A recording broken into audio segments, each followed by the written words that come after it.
Hello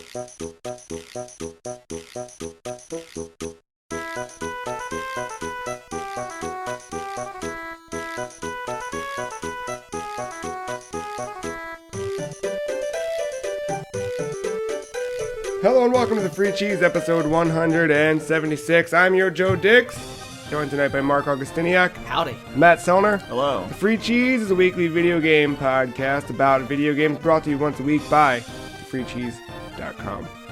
How are Mark and Matt? Burr. I should have grabbed that hoodie. Yeah. Do you want to go grab it? No, I'm fine. I'll deal with it. All right. Well, I'm good. Matt? As usual. Yeah. Doing great. Great? Why great? Ravens did not play today. Okay. They play tomorrow. A big game against the Patriots. Oh, hot sports.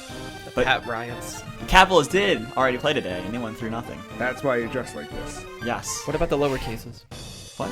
I hate you. They matter too. That's really good. Oh, God. Oh, man. It's been a week. I had said before we started recording, but it feels like we haven't recorded an episode in months. I don't know why, but this week was very long, I guess. Just a lot going on. I guess.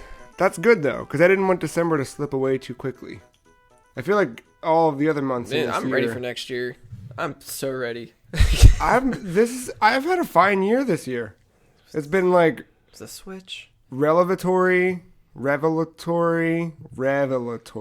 like that. I said it backwards the first time. Yeah, not relative, but revelation. I've had revelations. I feel like the Free Cheese had a great relaunch, reboot, rebirth. Things are good. 2016 ruled. Mostly. I can't think. It's a good starting point. But I'm ready for the sequel. Oh, that's good. You want Watch Dogs 2. I want to watch that game fade from existence. I really want Watch Dogs 2. It doesn't look bad. I want to get Watch Dogs. I'm I'm not going to get to it before the end of the year. No. Yeah, I heard good things about it. I just don't care. Yeah, I'll get it after Christmas. Or so, I'll wait. Yeah. But that'll be a fun, stupid game to play around with, I think. Yeah, that'd be a good game, to pass some time between the bigger Mm-hmm. launches that you care about. Nintendo Switch is that you care about. Or Horizon. Yes, we need a bridge from here to Horizon.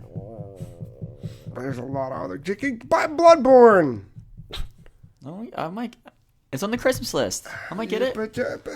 I'll get Bloodborne eventually. Don't worry about it. Why buy Horizon when you could have Bloodborne? Because I'd rather play Horizon. Name 2 things about Horizon that look good.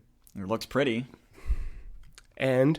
Robot dinosaurs. That's exactly what's wrong with the game. It's not. What's been wrong with it from the start. Stupid old cave people with dumb hair and beads. Fuck. Freaking crudes. Yeah, I can't. It's the crudes with robots. That's what it is. The main character reminded me of An what's her asshole. face from Heavenly Sword? Yes, so much so. Nariko? I think that's her name. Naruto? Is that what you're thinking of? Yeah.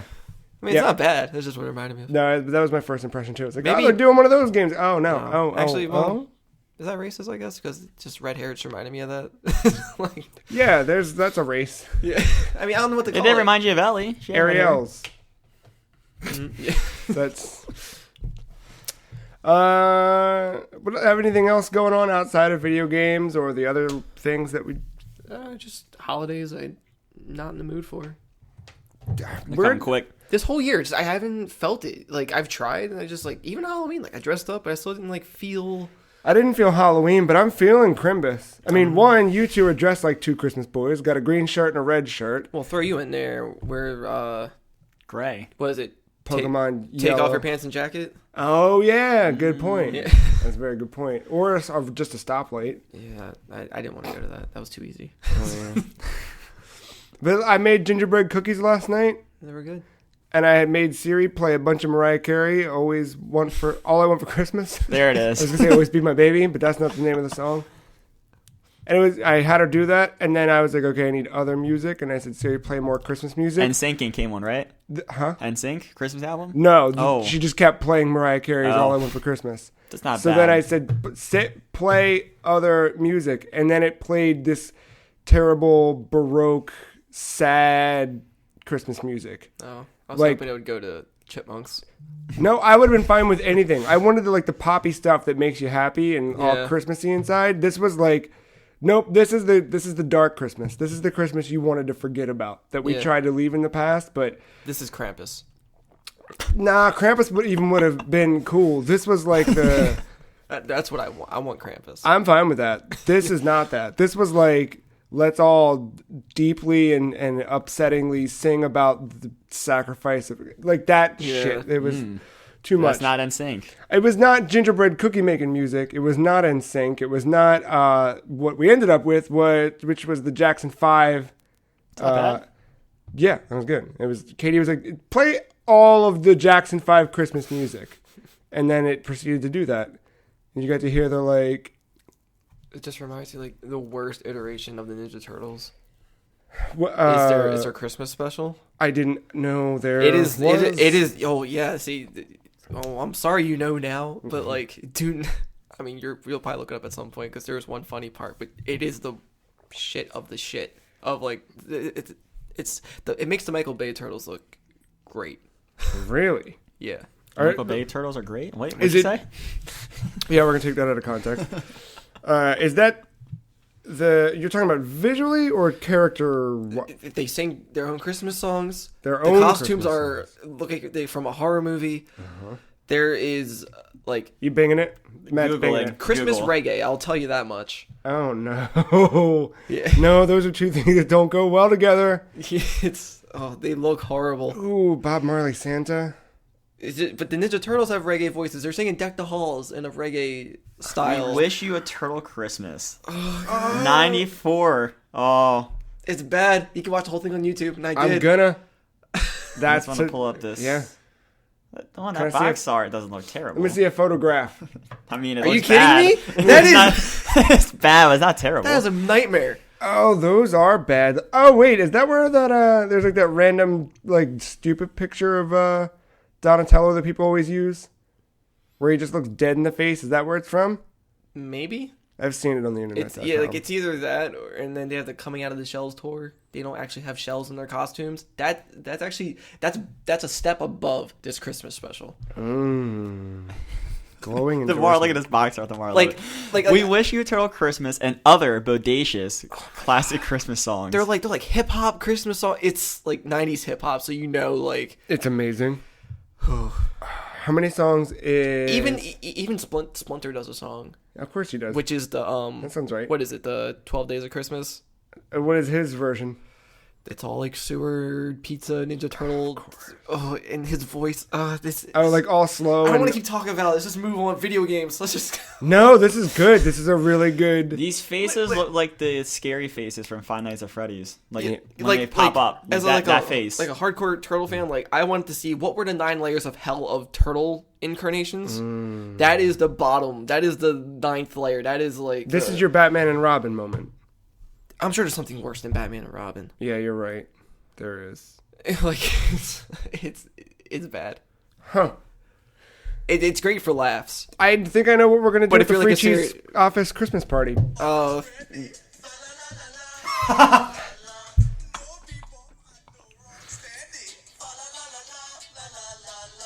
should have bought that gun. That's just a good tease right there. I'm all in. There's one part that will come up, and I think it's Raph. But he does a little scat noise. He just goes I forgot how it goes. It's out of nowhere. I laughed at that part, but the rest of it. How long is this whole special? It's an hour. Great. No, I found the 3 parts on YouTube. I think they're about or maybe 10 minutes each. All right. Okay, it felt like an hour. I'm gonna text Katie. I'm just gonna resign. Let Katie know what we're doing tonight. Did you guys play any video games?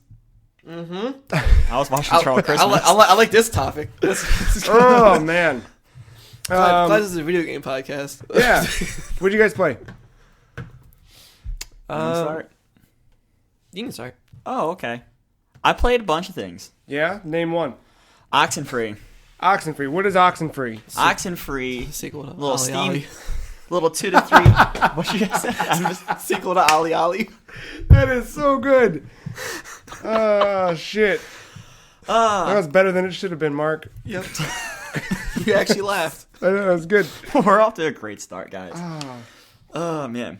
All right. Yeah, Oxenfree. This little, about 3-hour little side-scrolling adventure game. Mm-hmm. Not really much on the gameplay part of it, but... Yeah, it looked like a point and click. Kind of, sort of.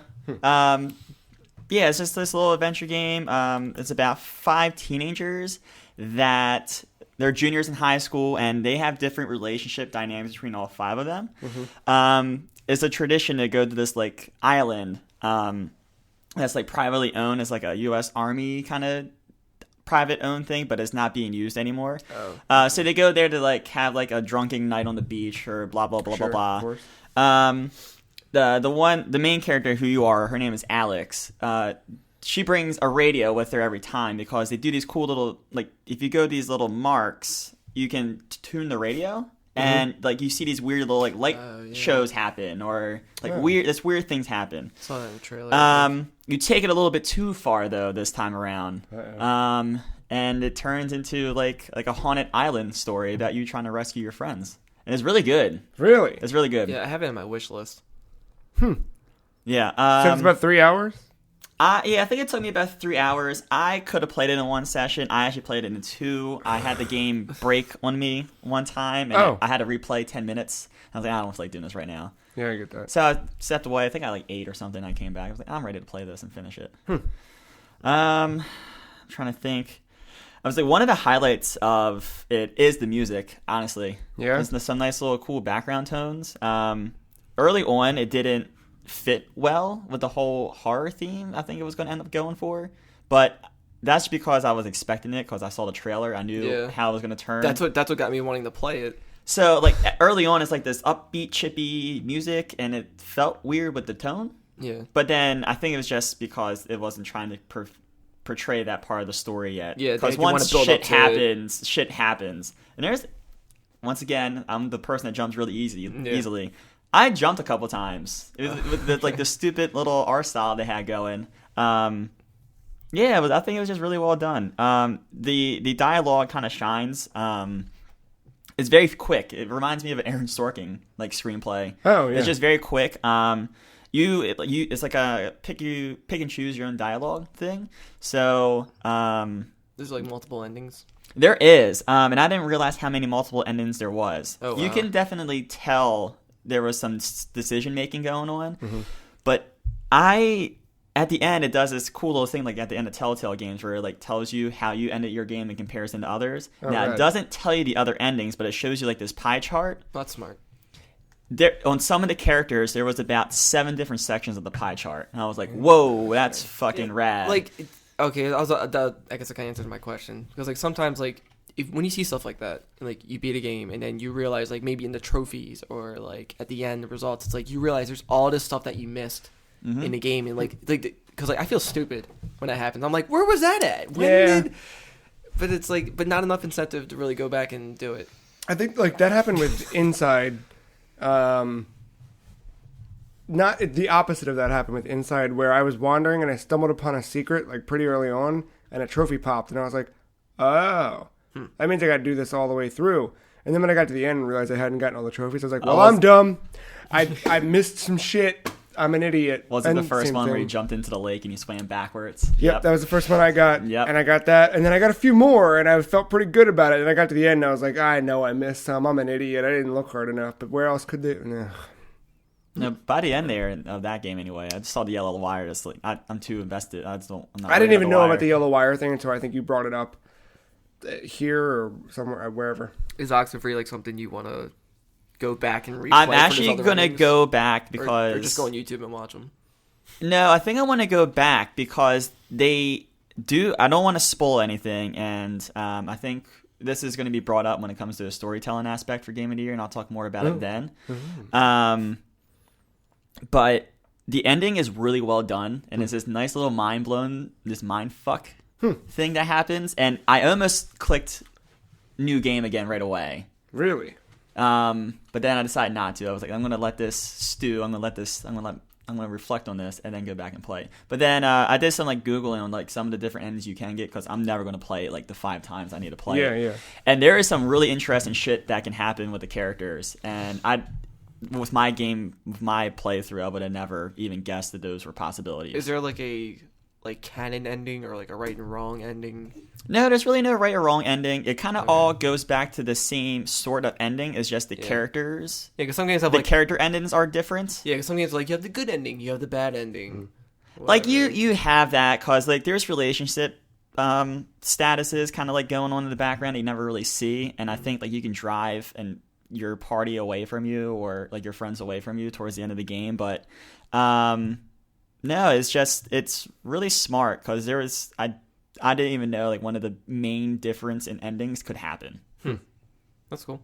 I liked when that happens. Something else did that I remember where I was like, wait, that can like you're like kind of like, oh, weird. But no, that last minute of the story giving you the ending, and then the ending happens, and you're like, oh shit. I'm sold. While you were talking before, I put it on my wish list on Steam, and I'm gonna grab it soon. Definitely, yeah. I think, like I said, I think it took me 3 hours. That was me kind of messing around in the world a little bit because there's some good lore about the army base that you get from like the past parties that happen there with like the little minor like tunings. The students will stack these rocks, and they tell you this very early on as like spots where you can tune your radio, and you'll see them scattered throughout the island. So like if you go to them, like you can tune the radio, and then like it will give you like an aspect of the. It's like these kids set up the level for you. Yeah, and then like it's cool because it was, I guess this island was a tourist attraction at one point. So you know there's like little like. I think of Alcatraz Island because they had this like you can grab like a headset or something like that and go to these stations, tune in. Right. Like they're part of the world, so you can go to these little stations to get history of the U.S. like the army base. It's really cool. Really good. Is it pretty? It's fine. The characters aren't the greatest, but you're so zoomed out from them, it doesn't matter. But the background art is really good, and there's some. Like early on, you're in a cave, and the cave looks really pretty. Isn't it kind of like minimalistic? It is, yeah. It just has like that like indie feel to it. It has a cool like drawing style to it though, and you'll see what I'm talking about like in some of the ghost interactions that start to happen. It's just really, I think it's really well executed on that type of aesthetic feel. This is a Joe game. This is a Joe-ass Joe game. It reminded me of Kentucky Route Zero. That game always turned me off because of its dumb name. It's good. All right. Oh, I'm buying this like right now. I mean, Kentucky Route Zero, it's all point and click, but it's so weird and bizarre. Like the story with it, like I don't even know what the story is because it's like I'm just getting background info and like all these things. Like first episode, you learn about this mine shaft and like the people that died in it. It's like why is this important? I mean, I'm not in a bad way. I'm like, why is it like I'm wondering why this plays a role in this whole story, but just the way they set up that it was neat. And it's cool too because I started initially with the controller, then like I said, the game did some weird glitch thing on me, and all of a sudden my controller wouldn't work. And I knew my controller was working because I was working with the other game I'm going to talk about here soon. But no, it was weird, but it plays just fine with the trackpad and keyboard. You can do it. Did it have full controller support on Steam? It did. Weird. Mm-hmm. I'm still wrapping my head around that most Steam games give you the Xbox 360 layout. They're switching that though. Like it seems like for whatever reason they're making the DualShock 4 their primary. That's weird. Yeah, I guess this came out early enough though. Yeah. Xbox made sense though. I mean, not only I just think it's a better controller. The Xbox One controller I think is. I haven't played the Xbox One enough to. I mean, I have like a wired one. So like it feels pretty light in my hands. Wired Xbox One? A wired Xbox One. I mean, it's just a charge cable hooked into it. But I don't know. I thought that made more sense because Microsoft computers. Yeah. I will say this: the tuning is a lot easier with the joystick on the controller than you actually clicking and dragging, especially if you have a trackpad. Yeah, I feel like that's always like if you have a mouse, like it's going to be fine. But I don't have a mouse, so I was using the trackpad there at the end. I was like, I don't think any game is good with a trackpad. This could have been if I didn't have to use the dial, but I had to use the dial, and that's kind of like the primary gameplay mechanic of the game. I mean, just even with me, even like a point and click adventure. Yeah. Like I feel like I always have to keep re-lifting my finger, and depending on how big the trackpad is too. Oh, then you just don't know how to use a trackpad. I guess not. You just finger it. I'm so used to using an actual mouse. Like this. Yeah, you just finger it, Joe. Yeah, like... But I'm saying, but as many times as you do that, I could just do one swipe with my wrist. You're not wrong. Please don't do that with your tongue out. just tapping this phone essentially. Tongue sticking out. I didn't realize my tongue came out. Oh, it did. Quite Again. naturally. It was kind of scary. I mean... That happens when I draw. But yeah. Oh, God. No, that's not a joke. Like, it's just, I've noticed, like, my people have I was noticed me. picturing, like... It's just... But yeah, but must play, in my opinion. All right, I'm going to play it before we do Game of the Year conversation, I guess. I'm going to say, I mean, if you haven't played it for this long, I wait to see there's a winter sale, because I got it on the autumn sale. But if you're in a predicament where you have to play things for Game of the Year, you should probably play it now. Yeah, Yep. you can wait until, what, the 22nd? Is that when the Steam sale is? I don't know. I asked the question. Yeah. You said around the 22nd. That's what I saw rumored, or maybe Steam might be. It would make sense, because, like, they do it right before Christmas. They prolong it into January. Yeah. That makes total sense from a financial point of view. But that's another topic for another day. Yeah. All right. Yeah. Oxenfree sounds really rad. It's I good. did not know that much about it. So if you watch that trailer, like it hit all the I'm notes. not gonna I watch got shit. it. As soon as I saw I wouldn't. Yeah. I would just jump right in. Yeah. Cool. As soon as I saw that, I mean, you sold me on it. And then I looked at what it looked like gameplay wise. I was like, yep, this is me. Like, this might be. I might have to, postpone watching the Turtles, Teenage Mutant Ninja Turtles Bodacious Christmas Please. Extravaganza 1994 and play this tonight. I agree with that. You should totally do that. But I don't wanna. All right, and then the other game that I started and completed this week, Superhot. Another one of those 2 to 3 hour games that came out earlier in the year. I don't know why Superhot. I was so thrown off by it because you kept talking about it like, I gotta get Superhot. I want to play Superhot, and I was like, yeah. And in my head, I don't know what I was picturing, but then when I remembered what that was, I was like, oh, it's that game. Like, I think I was picturing Rez for some reason. That makes sense. Does it? Because it's all, like, polygons. It is polygons? wireframes, All right, whatever. cool. Yeah. Great. Got it. But no, I Superhot. I forgot. It's Yeah. just, like, white and red from what I've seen. All right, then I'm not crazy. But no, this gameplay, it's what it's there for. What's the hook on It's Superhot? time manipulation. So it is a first-person game. It's a shooter, but game for all intents and purposes. However, time does not move unless you move your character. How does that work gameplay-wise? Like, if you just stop, everything freezes? So it freezes, but like you can still see stuff coming at you very slowly. But it gives you plenty of time Maximum to have bullet to. time. Yeah. But How it's- does that... yeah. Is it still a challenge? I'm sure It is, is. right? It is. When it actually ends up making the game more than actually like a shooter is a puzzle game. What do you mean? So like there's going to be an enemy comes from your right and an enemy comes from your left, but depending on what weapon they have or how they're shooting at you or how close you are to them, you may want to go after that first person while you're not looking at the bullet trail behind you. Punch them, grab their gun, while they're stunned, shoot the other guy, turn around. When he recovers from his stun, or hopefully he's still stunned, you shoot him. Okay. It's very well done. Yeah, it's cool. And then there's also some levels once you start to get into it, like there's this classic elevator level that I was stuck on for the longest time. It starts off 3 guns pointed at your head. Oh, rad. Like it took me like 10 times to figure out the order I need to do this. And if I pause for a second, because I told you this still comes just super slow. Yeah. If you pause for 1 second, you're dead, no matter how you approach it. What? So like once the level starts, like I was already hitting left on my analog stick to punch the guy, grab his gun, and as I was grabbing his gun, I was moving left to avoid the 2 shots that were coming at my head. It's very well done. Everything else about it, stories like meh. It's there. I figured a game like that's all Yeah, about they're just excelling in that gameplay. Everything else just takes a backseat. And that's fine. That's probably But why what's cool though is you have to go through all the story bullshit, and that's fine. Yeah.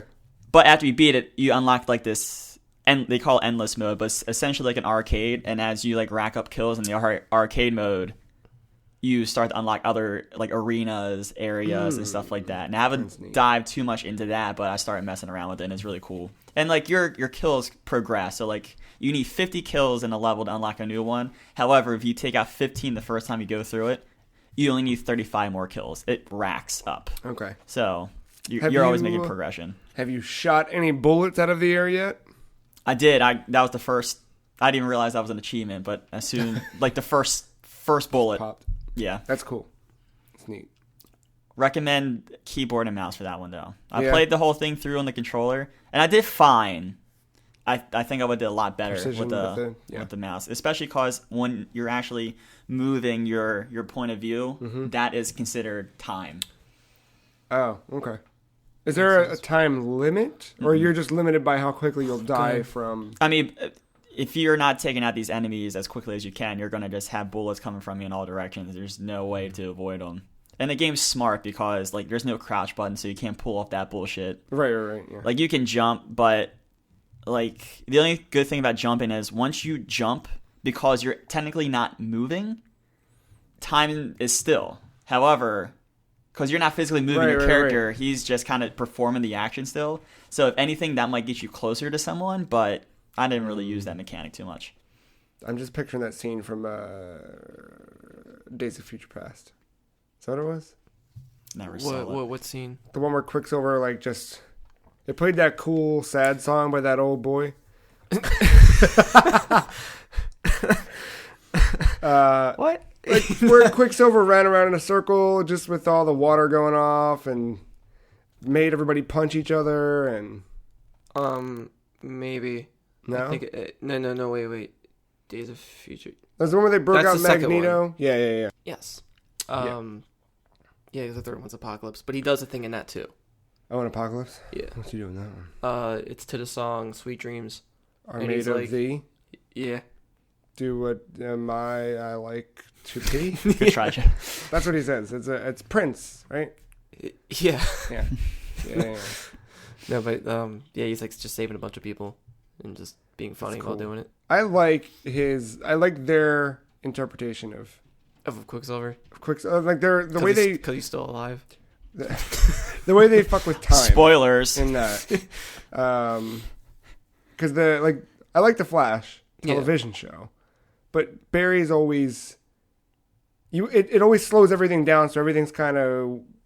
Yeah, I mean, because like in the Flash, it's more cost effective to just make him go really fast instead of slowing down everything else. Right, but I like how he's just kind of like strolling through and everything's just frozen. Yeah, and it seems like they're doing a little bit of that with Justice League. I noticed that.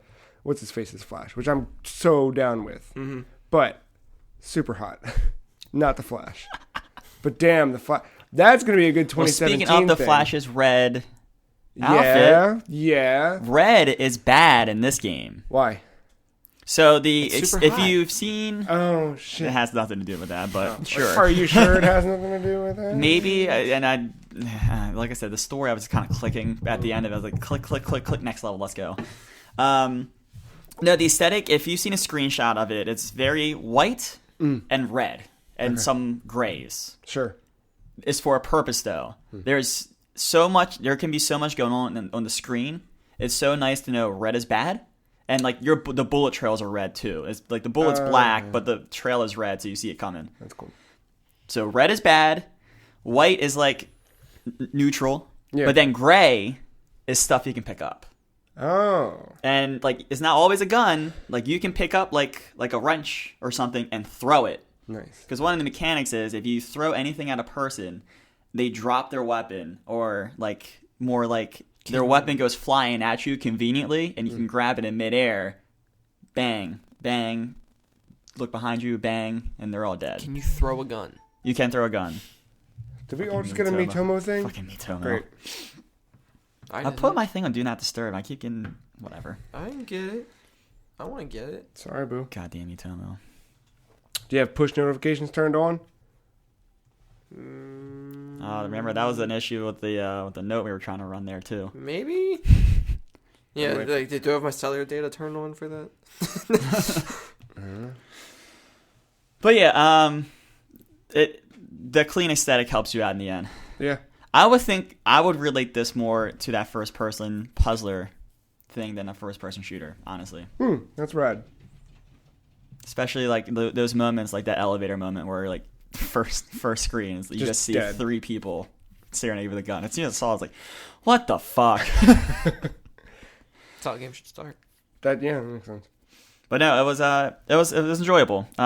Nothing like mind-blowing. Not worth the price of admission. I think it's like $25 or something like that on Steam. It's not worth $25. Oh, worth is relative, you know. I mean, I know. I don't regret spending $25, but I wouldn't have hated it if I got it or would have just waited and got it on Steam. Got it. But yeah, wait for that winter sales. Will probably be popping up on there. It's one of those games that came out much earlier in the year. Very fair. You've been a regular old Steam boy lately, huh? Man, Steam has changed my life here. I know. That was I have 4 games. I haven't had my computer that long. Revelation. See, I forgot like how like Assassin's Creed Revelation. What? No. Huh? Assassin's Creed the movie? Oh. Huh? So you guys go at that, but not the Ninja Turtle Christmas thing. Fuck this. Did you see it? Did you not see that box art? That box art looks rad. The box art for borderline scary but rad. Teenage Mutant Ninja Turtles Christmas Bodanga.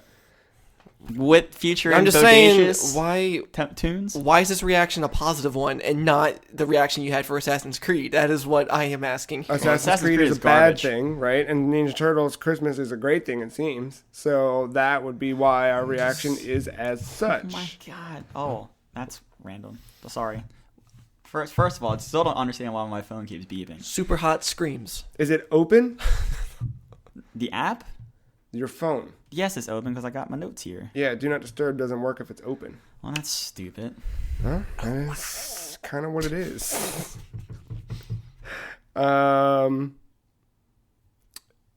Yeah. Steam is a thing. No, it is. Yeah. Yeah, it's a good thing. I don't know how to work the friends. I think I sent you a friend request. I'm not sure. I just accepted it. Oh, there we go. I saw it. Yeah. There we go. Check your notifications.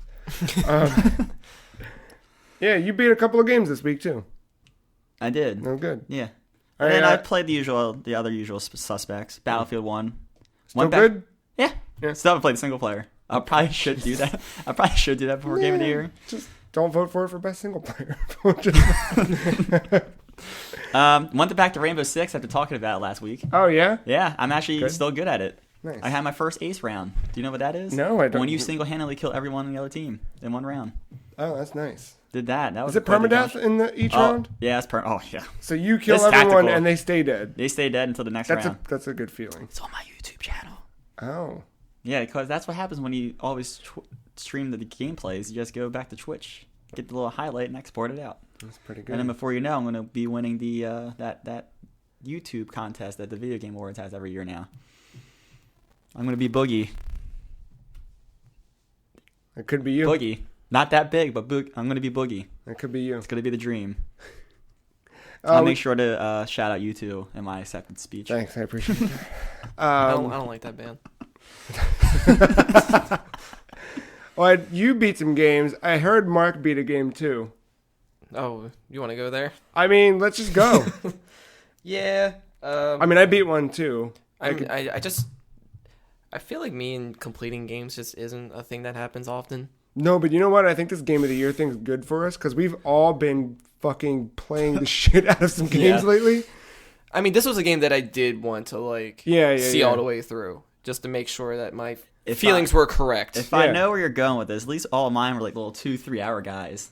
I can plow through that. I don't know. Well, this game has a trophy where you can beat it under 5 hours.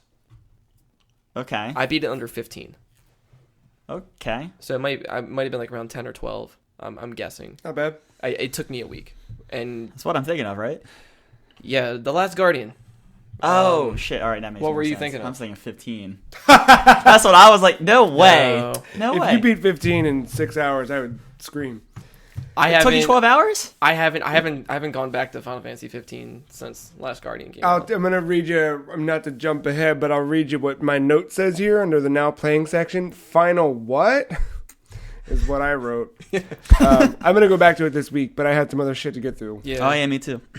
But yeah, Play The Last Guardian.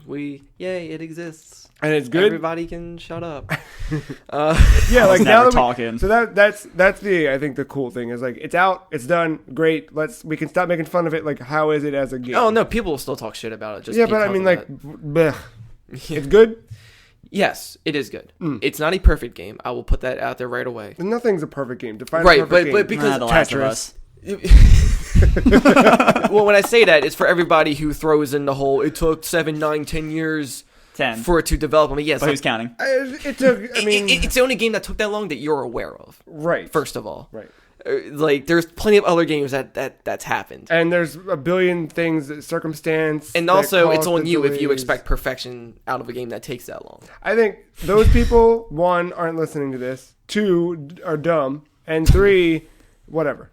I mean, like, there's some videos of, like, people, like, planning, they're not, like, doing that great of a job because the controls are wonky or, like, Trico doesn't always listen, which is true.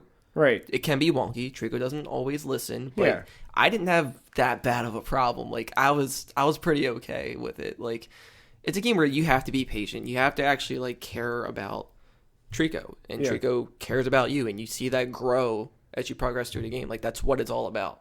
That's cool. And you kind of figure out the story as you get through What it. is the story? Because all I know on it legitimately is Like, do you want to know? I mean, like, you don't have to give me beginning to end, right? But like, what's the basic premise of like?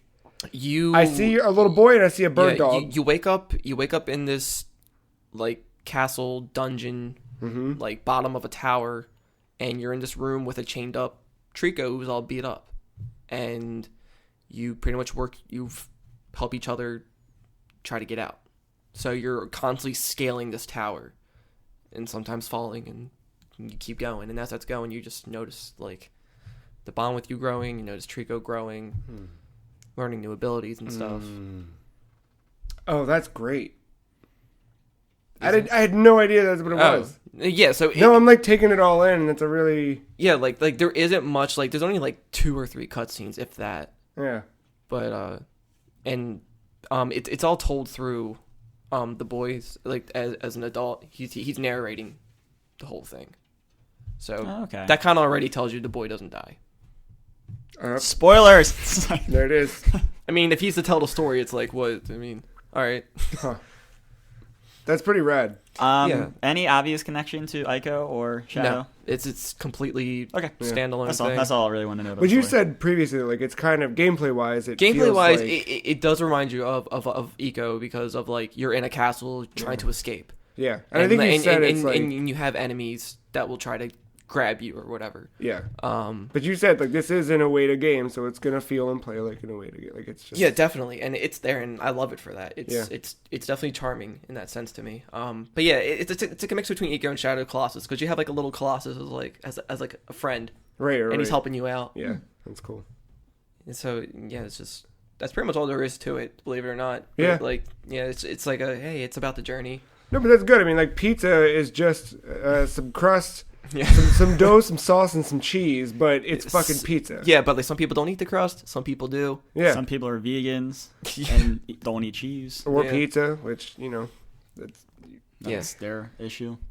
Like I won't say much about the end, but like about it, like I can see how some parts of it are a little lackluster, but at the same time, it's meaningful. So it's like you take whatever you get from it. I guess. I get kind of like Kinda Journey. inside. Journey, for example. Yeah, yeah, You know, yeah. like Okay. you have your own experience with it Right. type thing, but everybody goes through the same thing. right. So like my It's like experience, life, man. yeah. So like my experience with Journey wasn't that great, Yeah. but yours was amazing. Right. Yeah. So with me, this was like I was like kind of in the middle, but like I was still satisfied overall Right. because good. yeah. So I like it. I would give it like an 8 probably. So a 4 on the free cheese scale. Yeah. It's good. No, that's that's good to apparently- hear. That's good. But, yeah. Apparently, but that's a game where there's things that I missed, and I was like, how did I miss this? Yeah. And this isn't a spoiler. This is completely optional. But apparently, you can get different costumes for the boy. Hmm. How? I don't know. And apparently, there's a trophy for like you can paint Trico. What? That's I was like, where do you get paint? What do you paint on? the janitor's closet. Yeah, it's just over there But I was like, behind the cleaning I supplies. was like, I'm not going back to do this. So you have no interest in going back to it? It wasn't that kind of... if I do replay it, it's Yeah. going to be a little while from now. Yeah. I wouldn't do it, like, right away. Mhm. I don't care about the 5-hour, beating under 5-hour thing, like, speed running, Mm. whatever. Now, I heard... It's definitely worth a playthrough. I heard other reviewers were giving it good scores, but saying things that, like, hey, there's... it feels like a PS2 game. I would say it feels more like a PS3 game. It definitely looks like a PS3 game, but, like, I don't care. Yeah. I mean, like, there's parts where the frame rate really drops, but it's, you know, it's because you're going outside, and I can still accept it, just because everything has, like, that cinematic feel to it when you're playing, so that's just how I take it. Yeah, but it doesn't, like, break it in that kind of, like... No, I've only had the game freeze on me once, and that was at the very end, because I was just standing there like an idiot doing something, and a lot of things were happening at once to process it. But that was the only time I froze the game. To Studio Japan's defense, I mean, there's a lot more assets there than Telltale's art style, so I'll give them that. Yeah. Telltale slows down all the time. It's stupid. That's so annoying. Did you pay attention to the credits at all? Yeah. Who made this game? The name that it's under now is Gen Design. All right. But that is pretty much Team Eco. Like Team Eco. Who else made this game? Because you remember a few years ago when it was Sony Computer Entertainment Are Japan. you're talking about Ueda now? I mean, like, no, not even the Ueda, but like there were times where like someone reached out to Santa Monica and they were like, "Hey, are you guys making a God of War game?" And they're like, "No, we just sent a bunch of people over to Japan to help them fix The Last Guardian." And then it was like, "Hey, San Diego, you guys still making baseball games?" Well, yeah, but we just sent a bunch of people over to Japan to go fix Last Guardian. It was like everybody internally at Sony was seemingly going over to Japan to help fix The Last Guardian. Oh, okay. And all I really saw was Sony, like, SCE Japan. Which, that makes sense. Baseball people. But, like, Last Guardian. I mean, fuck it, I mean, there's different teams that's... I know. That's San Diego. But it's good San that, Diego, like, Ueda can move forward from this. And, like, because, like, this is Gen Design's first game. Oh, so... It's not... yes, it is the third Team Eco game, but... Right. As we're going with official names, it's not Team Eco anymore because Ueda left that. So what do you think he's gonna do now? I don't know, off. but I'll be fine. I mean, I'm happy, do you think I'm he's happy done? with Yeah. whatever he brings up next. You know, like, I'm looking forward to it. Interesting. He'll probably do something similar because he kind of carries, I don't know anymore at this point, but after Shadow, he kind of carried a name sort of close to Kojima. Yeah, I mean, so, like, he could, this is like, only his third game. Yeah, I know, that's crazy. And, He like, skipped the whole generation. But no, I mean, I just love that, like, his track record. Like, yeah, like, these games aren't, like, the best with controls, but I love how realistic it feels because your character has weight. Now, I mean, granted, you only go from tiptoeing to running. There's no walk in between. but you're the boy's smart with his surroundings if you control it properly. You know, so, like, I don't know. Yeah. That's good. That's a good win for Sony if it turns out to be at least good. Yeah, I feel like it's a game that will divide a lot of people. Yeah, because, like, people expect certain things and it doesn't meet their expectations. Yeah, well, we talked about that with 15, where like nothing's going to live up to whatever is in people's heads. Yeah. So you just kind of have to accept it for what it is. And it sounds like you did, and you're happy for it. Yeah, I'm glad I played it, got it through. You know. Yeah. So yeah, we can stop talking about that. Start hyping up Horizon. Everything's good in the world. No one's playing Horizon, Matt. Everyone's playing Horizon. No, not a single. Listeners, podcast at thefreecheese.com is where you want to send your... I mean, if that's the name you want to call it, Breath of the Wild, sure. See? Marc gets it. Did you play anything else besides The Last Guardian? Overcooked. I just bought Overcooked, but I haven't... I think we bought it the same day. Anxiously want to play it. Yeah, so I bought it. I don't really think I've ever seen it in action. I just hear that it's a fun game to play. It's very simple. What is it? Just a very simple competitive or cooperative, whichever mode you want to do. Cooking game. It's just, you know, the main focus is teamwork. Okay. You go to different little areas in a open world map, but you're like a little bus or truck that drives to a little destination, and then like you have to get only like so many stars to progress to the next world or whatever chapter. And then the levels will change up, add obstacles, and you just make food in a certain amount of time, get points, move on. How many players? Goes up to 4. But here's the interesting thing. Yes. You can do one player. I don't recommend it. They give you a AI that looks just like you, and you have to switch with the R1 button between them, and it's pain. It's a pain. Not good. No, it's not good because when you're chopping, it's a loading bar that goes automatically as to doing a 4 or 2 player game or more. Mm-hmm. However fast you chop with the square button, the faster you mash that, the faster the bar will progress. You can't do that in single player. Oh, so, Yeah, it's kind of like Sims. There's just like a bar, you just have to wait for it to fill up. Oh, gross. No. Yeah.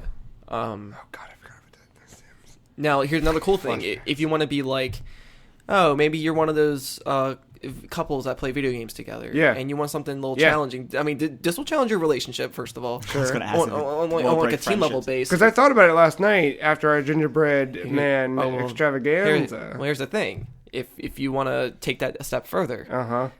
they have a controller option where you can split the controller. So you have one half of it, and she'll have the other half of it. Oh, that sounds like shit. Sounds like date So night. you That each- sounds like yeah. Overcooked and chill. So like you take a joystick and you have the shoulder buttons and the wow. D-pad whatever on that left side. But yeah, Damn, that's cramping. you can do that. All right. It's like Runbow. You can do that, Rumbo? Yeah. Huh. Yeah, Runbow had the weirdest controller combinations. Huh. It's fun though. It Good?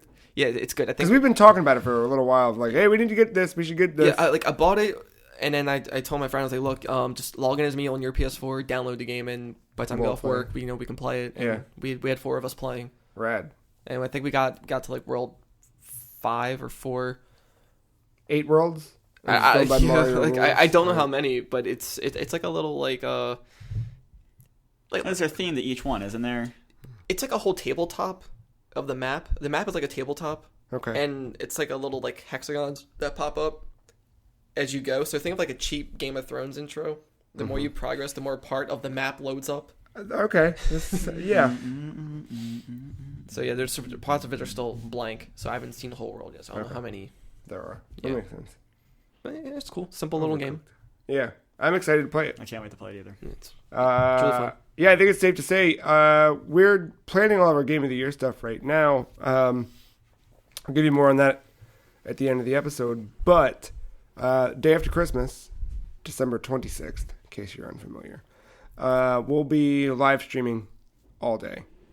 Times to be announced. But one of the games we talked about playing is Overcooked, obviously. Yep. Yeah. The boys are here. You'll probably like the actually, should I wait and not tell you? Should What? I just let you find it in Maybe. Overcooked? Probably. Yeah, there's a couple levels you might like. Uh, They have a certain theme. Oh, okay. I was going to say, I want to keep the levels spoilers to a minimum. Okay. I can't wait to hop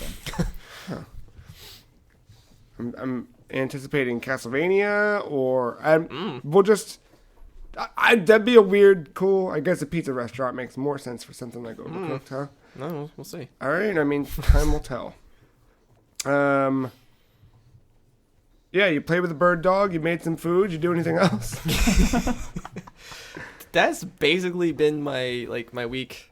That's good. Yeah. Yeah, I had a very light week too. I want to call it light. My video game playing week started very empty and then finished Strong. pretty strong. Yeah, you went off the radar for a little bit. Yeah, I didn't play for a few days. So Me and Mark became closer as friends because you were off the grid. Yeah, you guys did. Yeah, you would come back to these just group chats. And, I had no idea what happened. So You were that barrier between us. before that, Now we genital joust all the time. Earlier in the week, I think I did this. I bought it. I don't remember when I bought it. It might have been after Marvel vs. Capcom got announced, but I had been talking and thinking about Darkstalkers quite a bit Oh. because I was That's a game I always wanted to play, never did. and you need to get it. You need a thing to play it on first. Yeah. But yeah, so I was like, I kind of want to get this. I wanted to be the werewolf guy or the or the fish man. Yeah, and I was like, because Tyler always talked about Darkstalkers, and he's like, oh, I really want another Darkstalkers, and I was like, yeah, sure, great. We were supposed to get one way I know. back and never happened. And I was like, what the fuck is Darkstalkers? And I forgot what it was, and then I was like, you know what? It's on PSP. I'm just gonna, or it's on, it's a PlayStation 1 Classic. So I was Yeah, like, the port. yeah, so I was like, let me grab the PS1 game. Try it out. What a goddamn good game. Yeah, that was made around the same time of what Street Fighter Alpha was being That made or sounds about whatever. right. Yeah. But It's the same art style. 90s fighting game. That's what it was. I was going through the freecheese.com, which is a website about video games. Oh, cool. Yeah, you should check it out.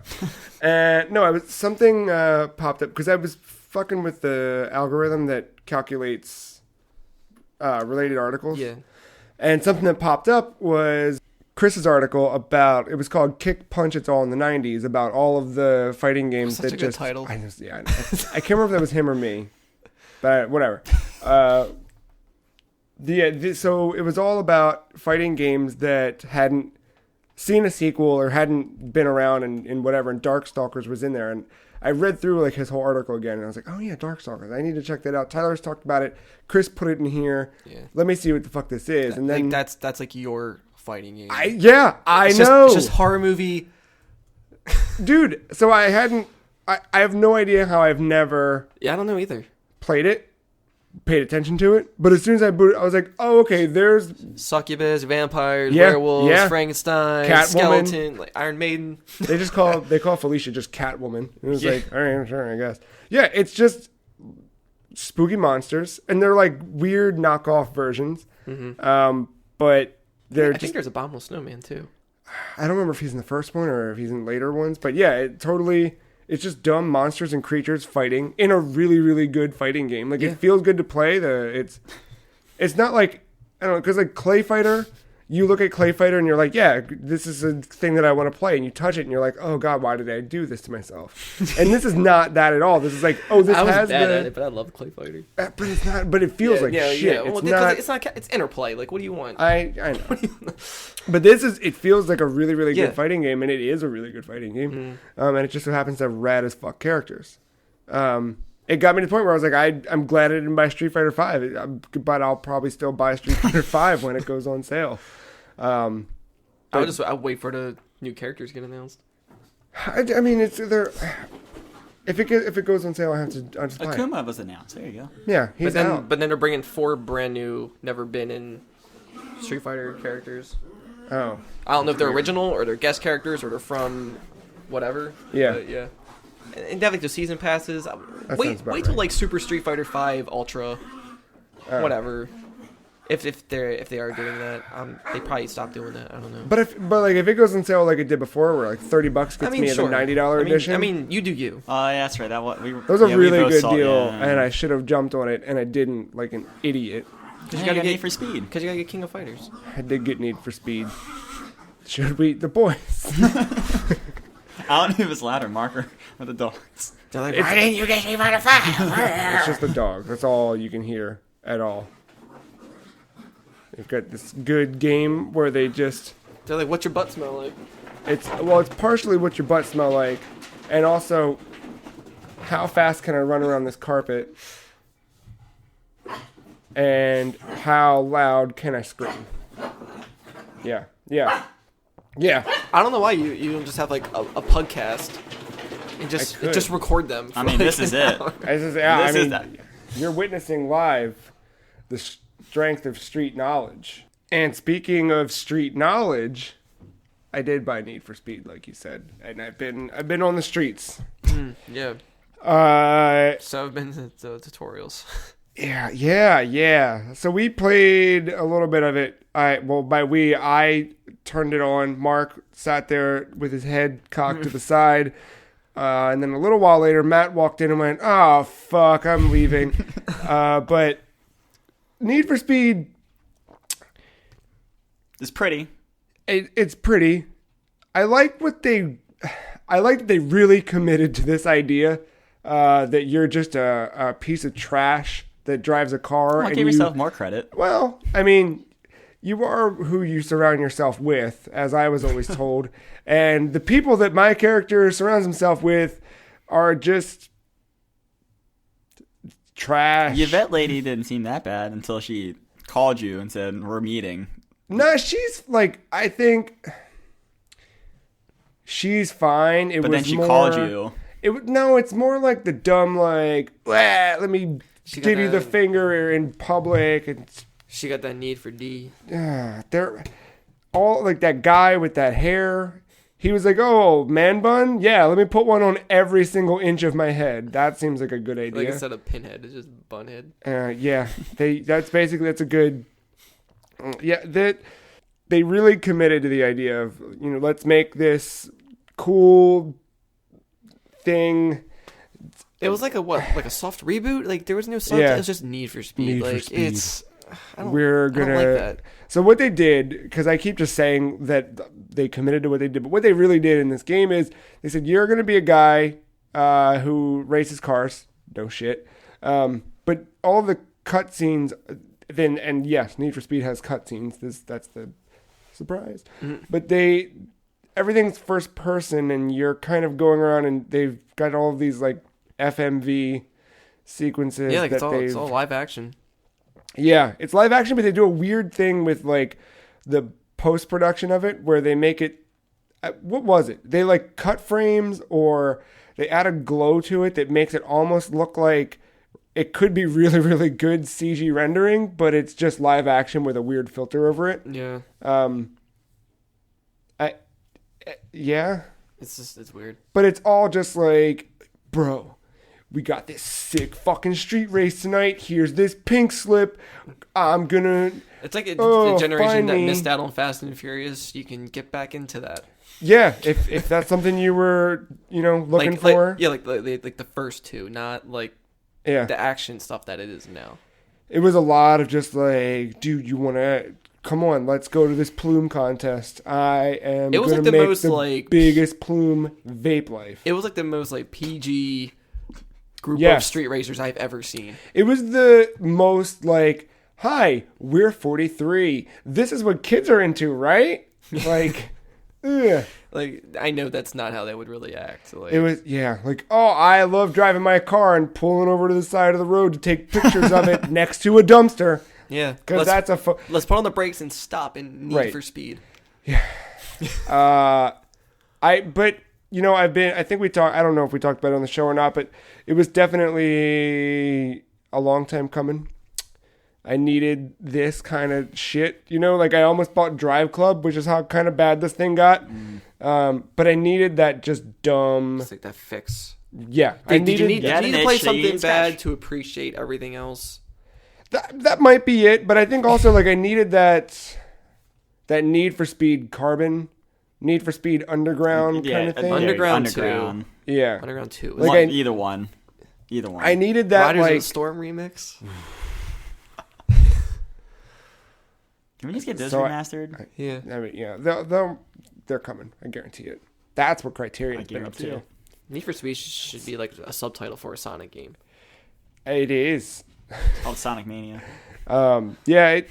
Need for Speed is. I don't know if it's a good game or a bad game yet. I really don't. The driving feels good. It feels good to drive a car, which I guess is the only thing you really have to do. I hope it does that right. I don't know why I'm always connected. That's kind of how I felt about. I forgot to mention it. Let It Die. Oh yeah.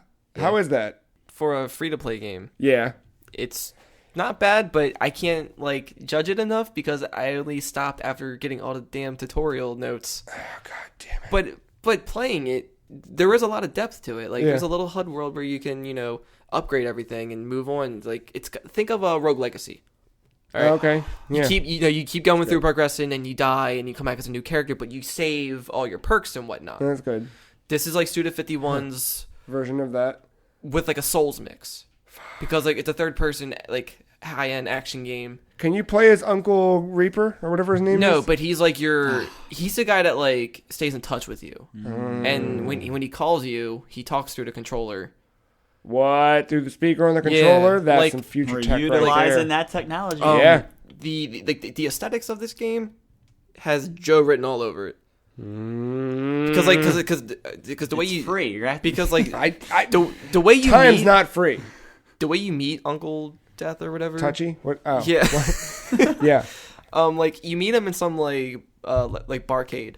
Oh shit. And then he boots up the game Let It Die. Yeah, I know. On he like does. this cool little He system. does. Yeah. You saw that? No, I didn't. But of course he does. Why wouldn't he? But it was really cool because it's like this little bug pops up. It's like a scarab, and then like he projects the screen for you, and then when you go into the game, it has like a retro start screen. Ah, shit. with like metal music and like lightning. You're like on a mountain. Yeah, I gotta get this. Yeah. I think. I mean, it's like a Souls-like game. You use the shoulder buttons to attack. You start off in your underwear. You don't really make your character. You pick like random, like everybody's buff or female. Everybody's fit. You don't really customize a face or anything. You just pick a random preset, go in, kill whoever, take whatever they're wearing, whatever weapon they have. That's all it is. Cause like Online, offline, what is it? I think it's online all the time. Okay. But the only real online feature is that when you're like done or whatever, not really playing, you can send they're called haters. You can send your hater to another person's game and they try to kill them. Oh. And then you get you reap the benefits when they come back if they're successful. So it's like a drive-atar. I think it's like that. But a hate-atar.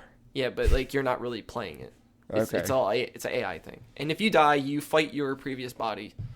Yeah, that makes sense, of course. Yeah, because like everything's about your heart rate. Like that's like your stamina. Like you'll see it start glowing. So if you keep sprinting forever, eventually it'll force you to stop and take a breather. Depending how you attack, get hit and all that. So yeah. All right, let it die. Yep. I gotta get that too. Crazy Japan I'm Souls-like good with game. that. Yeah, Suda's good. right up your alley. Yeah. Right up your half pipe. No, Yeah, I don't it want is. to bring up any goddamn half pipes. That's one franchise I don't need another fix on. Well, I was just saying because they fucked me. Uncle Touchy is a skater. Oh yeah, he is a skateboarder. I Yeah. was thinking of Tony Hawk 5 again. Ugh. But Need for Speed and just Need for Speed, no, Yeah. It's, 2015. it's on sale right now. If you have PlayStation Plus, it's $7.49. I'm not pissed that I spent that money on that. If anything, I have something stupid to laugh at. We had a pretty good laugh for 30 minutes of just this is fucking That's stupid. something that you would just want to record gameplay of and just talk shit over. That's kind of what I wish we had been live streaming everything we did, where it was just yep, sure, this is a thing. There's always a day for it. Yeah, you're right. Well, I'll keep playing with that, see what happens. See And what you're car. saying time. You don't have enough time, and meanwhile, you're gonna go back to that garbage. But that feels like a good investment of my time for some reason. I don't know why, but it seems like a good idea. It does look good though, like graphically. Yeah, It does, it's pretty. Yeah, It does. Like I'm impressed. Like with the scenery and the lighting of the cars, it almost gave me like that PT sense. yeah. That Like if you just took realism. a screen, just because like if you take a screenshot in PT, you would without seeing anything creepy, you would look. It just looks like a real house. Yeah. This has a bit of that where you're like, oh yeah, this looks like LA. Yeah, Because it's the same asset over and over and over again. But yeah, just driving out there in the streets, it looks better Yeah. than what I've seen before. But I don't play many racing games, so. I get that itch every once a console generation, and I think PS2 was definitely Need for Speed Underground. Oh yeah, Um, everyone played that one. followed by Carbon. I think I never played Carbon. Carbon Carbon was fine. Carbon was fine. It wasn't Underground, but it was okay, here's what Underground. We can't do Underground again because They can't. totally could. They could have Underground 7 by now. No, but I mean they wouldn't do Underground again. Yeah. So they were well, we're just gonna have to do this. I mean that's Fast and Furious as hell to Yeah. boot, but And- I didn't care. It was for some reason I loved it. And I don't Didn't play it have those games. cutscenes too? Carbon Yeah. probably, but I blocked all that out. What about Most Wanted? Was that after? See that's where everything. That's the gets one with the base cover frozen. with the graffiti, Yeah, I remember that one. I didn't play that the one. back tire, Yeah, gross. and then you have Hot Pursuit 2. Who didn't want that? But yeah, I think PS3 generation. I think I tried to go the Gran Turismo route, and I was like, no, these are not for me. The simulation thing is I just. never got into Gran Turismo. I was like, oh yeah, cars, great. Let's Formula do more. 1, however, I would totally play. Really? I don't know why. I don't know. Probably because of my brother. He was really into that. Yeah. Doing a first-person view. Oh yeah. But this is. You know what? VR. VR would be perfect for racing games. I think. I I would love You that. could get Drive Club VR. Is that a thing? Yeah. For some reason. No. Whoa. It's the nice. It's just cool to be inside Here a it car. You can is. look around, actually look at the mirrors. It's you a know. nice. Here it is until Gran Turismo comes out. Yeah. That's on PSVR, right? Oh yeah. Gran Turismo Sport. Yeah. Yeah. That's it. You remember that was the press conference? Yeah. The whole pro demo. Especially And, for people who have that layout, VR demo. little seat, the pedals, steering wheel controller, just a little VR headset. I mean that shit. I feel like And that's then- a whole. and Yeah. then you, and That's then an you- investment. And then you get that kid car bed frame. Oh yeah. There you go. Then what you could do is just get a loan out for like $16,000, and you go to a big old store and you buy a car. I was going to say, And just get a then real car. You just go on the roads and you drive it to work, and then you cry after eating a sub sandwich. Because that money's going towards payments. Yeah. I beat Uncharted 4. Also, You drove a Jeep in that. Also, I did drive a Jeep in that. That was the game that, I left you guys for. Yeah, you were just you ghosted. So Thursday night, I was like, all right, I'm off Friday. I'm going to play a little bit of Uncharted 4. Katie, I think, she worked late Thursday night, so I was like, I'm not going to be like, taking up the TV or like, it's just me and the TV right now. Yeah. That's what's happening. Nothing exists outside of that box. Here we go. Let's do this. And I turned it on and I played like 2-3 hours and was like, all right, cool. Like, this is Uncharted 4. I like this game so far. And then Friday morning I woke up, came down and made coffee, and I was like, I might as well. And it was about 10:03. I remember looking at the clock and I was like, great, 10:03. Let's do this. Somewhere around 7:30, I was like, oh, I should probably take a shower, I think. You thought that, but your mouth said, I should probably keep playing. No, I stopped it, plugged the controller into charge, because I'd already gone through one controller at that point, battery-wise. I unplugged the other one, whatever. Yeah. Jumped in the shower real quick, came down, let the boys run around for a few, because they were just sleeping on the couch the whole day with me. I let them run outside. They came back in, plopped down again. Then around midnight, I was like, oh, wait, I haven't eaten anything today at all. Like, I didn't drink anything. I just was there. That's how you know you were really into it. Yep. You just don't take care of yourself. Nothing happened productive that day at all, except for me and Uncharted. And then Matt's just grinning and nodding, like, yes. So I made food around midnight, ate that as quickly as possible, and then played until 3-ish, and I beat the game. It's kind of similar with what I did. With Last Guardian? Mm-hmm. Yeah. It was just like, I got to get this done, so let's just do it. And it was a good game. It was a really good Uncharted game. Speaking of like Need for Speed looking good, this game, my finger was always on the share button, just snap, snap, snap. Because it was just like, oh my God, look how good. Yeah, holy shit. I took a screenshot from like a cutscene in Last Guardian, but I didn't want to share it in case if it was a spoiler. Oh yeah. But it looks beautiful for like a wallpaper, and I gotta find a way to transfer it to my computer so I can. You can do USB. Oh well, I need to get a USB. You can find them places. Yeah. I have some in my backpack if you'd like one. I could. Oh, I mean, whatever. I'll give you one. When we take a break, I'll grab. I got one for you. I was say technically I could probably use the ones that IndieBox put their games on. I got a good one for you. Oh, okay. I think you'll like it. Oh, I feel like I'm not gonna like it. I think you're gonna like it. Lick it? I think you're gonna like it. Game very, very, very pretty, and definitely like this is what Naughty Dog is really good at, and I don't know what else. That it was really, really good. The thing I was kind of surprised. Like, so the game starts off really slow, and I was definitely like, little Nathan. Whatever. Why did they make another Uncharted? I had that same moment. I was like, why am I not hooked yet? Yeah, I've been waiting for this game forever. Why am I not hooked yet? See, that's the weird thing is like I had been waiting for that game never. Because after, and I don't mean that as like a dig against Naughty Dog, but they did for 2 console generations, one trilogy, then a second trilogy, then PlayStation 3 happens, they make a third trilogy, then they surprise us with The Last of Us. And after that, I was like, cool, Last of Us wrapped up pretty nice and it was good. Like, we don't need another one of those. Uncharted 3 left Drake in a good spot. I'm excited to see what they do on PS4. Uncharted 4 is what they do on PS4, and I was like, oh, well, all right, yeah. I'm the exact opposite. I was like, I gotta buy my PS4 now. I was like, okay. I wanted Drake to stay on he was a PS3 character. That's where he is. And then same thing. Like, and I didn't care. Like, it came out, and I was like, I'll play it eventually. But I wasn't like, I need Uncharted 4. Why is that though? Why do you see Drake as download. just a PS3 character? It's not that. It's just something meant. You know what I mean? Like that. Like Gears of War is an Xbox 360. Right, but Mario is always like would you say Mario is just only an NES because like he's good on everything. I think it's. You're right. You're right.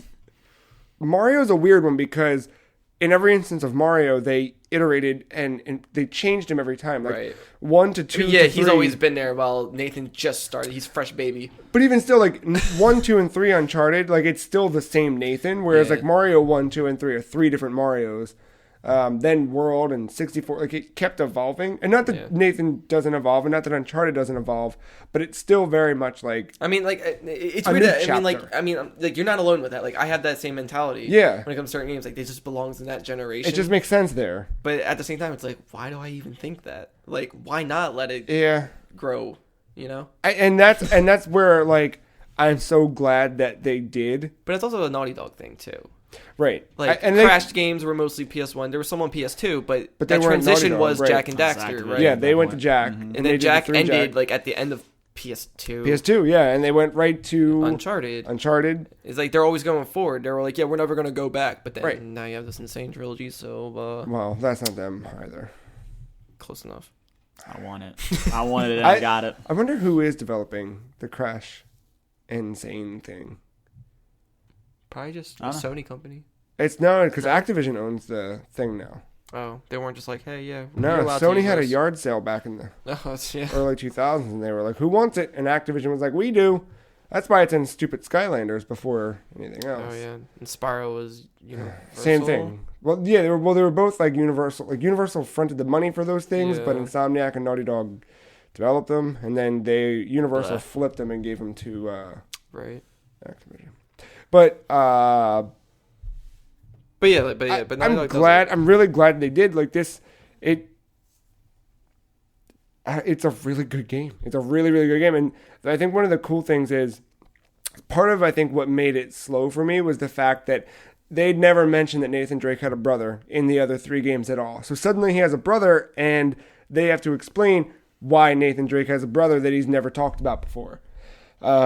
So they spend a lot of the early part of the game He must be a real dick. doing that, right? Yeah, and you're like, what's his thing? Like, where's this going? And I think that's part of it. And I was also like, at first, I was like, I don't give a shit about this guy. Like, I don't care about him. Like, I need to know what happened with, like, what's up with Nate and Elena? Where's Sully? Right? Yeah. Like, what's going on here? Where's Chloe? Obviously, that's the most important question of the whole game. What? Chloe. Yeah, I mean, Yeah, Clay not around, but best of the best. Forget the rest. That's what we always say. I'm Team Elena. I mean, I know, and that's a mistake on your part, but God. Those two on the couch together, man. it was a like, good. I know. I don't know what that feeling's like. It's like, Good night, no, everybody. But no, seriously. No, Team Elena, definitely. Nah, but anywho, yeah, I mean, Sam was a guy, and I was like, I don't care about this. But then over the course of the game, it was like, no, these are 2 brothers, and like it brought a lot of like real life brotherly feelings out, and just like, I don't, just whatever you're thinking about, like, or not you, but me thinking about like relationship with my own brother and like what that's like, and there's like flashback things and things in the game, and you kind of like put yourself in that position. It's like there's a bit of elevation in terms of like it's not just dumb old adventure Nate. Not that it like there's always like a layer of story, but there's never. Yeah. I mean, I haven't played it, but I've seen a couple like gameplay like walkthroughs, or not really walkthroughs, like let's plays, playthroughs, whatever. Yeah. And it does look good. But just from watching it, a lot of it seems like it's like the levels hinting like, hey, come this way. No, don't explore. Climb here. It's obvious where you should be climbing. It's and it's got that, and I struggled with that a little bit. I think especially playing it in a day where you kind of you're like, oh, okay, this is like the butt slide was I don't know if you saw. I saw that. I was yeah. like even Last Guardian. I don't remember doing that much. It was a lot of butt slides. Like any opportunity that was a new mechanic in this game where you're running and then you jump and then you see a hill, and in any other Uncharted game you see this downward hill and you're like, fuck, he's dead. And this time it's like, no, he's sliding on his butt. Great. So you can slide on his butt and then jump to the next thing you have to grab onto. But they do it all of the time now. And sometimes you butt slide into a butt slide into another butt slide into a grappling hook, and it was just kind of like, okay, yeah, cool. But that part got kind of old, and a couple things too where I'm like, oh yeah, yep, there's some carvings on the side of these rocks for just convenient enough for a hand to fit around. That makes a lot of sense. Like, of course, this old pirate would have thought about that. Like, just what the fuck? But you, like, Last Guardian kind of does that with some other tower climbing, but it's not like painstaking. Yeah. Like, obvious. I mean, like, it does blend in with everything. Yeah. But I got to the point where it's there. You know what I mean? If you're an avid gamer, you can just tell. But every Uncharted had your puzzles hand fed to you. No, I know that. And that's what I think. I got to that point where I was like, halfway through the day, like somewhere around the 4 o'clock range, I was like, this is Uncharted. That's what Uncharted is. It is very straightforward. It is very much, yep, this is what you do. And you know you I'll say it's very movie-like. Yeah. Yes, it is. Like, if this was a movie series, I'd be like, all right, this is like the new Indiana Jones. They're trying like, to make it one. But, That's not, you know, yeah. But you see it and you're like, yeah, these are, yes, those are the hand things you have to climb. Can you climb it? It's not like, yeah, duh, but can you do it? Will you do it? That kind of thing. And then the one thing that kind of pissed me off was they got rid of the grenade throwback that they added in 3. I really missed that. They did get rid of that. Yeah, it was not in here for some reason, which before it was as simple as like if a grenade landed near you, you click R3 and Nathan just tossed it back. Whichever direction it came from, just boop. That's smart. I forgot about that. I don't know why they removed it. That seemed like a weird omission. Because he learned how to rope. Yeah, he forgot the throwback. He forgot the throwback, but he learned how to use a rope. grappling hook. Yeah, that makes sense. It was weird. But they also, it seemed like they lessened the penalty for having a grenade blow up kind of near you. I feel like I could definitely... I need to replay like the first couple hours to get myself familiar again with it when we start having these conversations. But I could definitely have I could have a grenade go off pretty close to me in this game versus other games. But yeah, I don't know. The cool thing that I liked about it, because this game I think it's a really, it's solid gameplay. You know exactly what you're getting when you're going through it. And I think that was part of my realization. It's just like, this is what it is. And it's good, really good at being that thing. But I think also the big weight of this is the story. And not that the other ones didn't have depth to them, but I feel like this is not as deep as The Last of Us, right? But there's like it's the next evolution of the Uncharted series. Like it's definitely like, hey, here's everything that we did with Uncharted 1, 2, and 3, and we know how to make a really good Uncharted game, but we learned a little bit about storytelling in The Last of Us, so let's apply that back to this. And it's just kind of like this great culmination of not only everything they've achieved, it's just like, hey, this is Naughty Dog. Like, if you want to know what a Naughty Dog game is, play Uncharted 4. I think this was the first Uncharted where... Like, of course, I cared about like the actual treasure hunt itself, but it was more about the relationships with Nathan and the cast around him. But this game, I actually cared about the pirate story, Avery. I cared something about it. I cared about what was going on with that whole backstory. Because all the rest of them I gave zero fucks about. I was like, okay, well, there's a blue especially thing. In that first level where you're in an attic and you look at the treasures. Half the stuff I couldn't remember what game it was from. I was like, oh fuck, I remember that, but I know that's 2. That was 3. Yeah. But then no, this one, like, I still remember for the most part this story. Yeah, I mean, you just said the word Avery, and you played the game 6 months ago, right? So like, you remember the main part. Like, I can't tell you the pirate's name in any of the other games, or whose treasure it was, or if it was even a pirate. I can't remember the Sanctuary Island. Oh, I'm blanking on it. See? Oh well, I knew it at one point in this game. In 4, yeah. Oh, I don't know. No one knows that. They say it a lot. Oh, Kings Bay. Kings Bay, that's it. Yeah. But no, I really like the story this time around. Well, and that was the neat thing about the story is that it didn't, like, it was one of those stories where you think you figured it out and you're playing through and you're like, got it, and then okay, they didn't do the obvious thing there. Cool. And that kept happening where I was like, rolling my eyes, like, here it comes.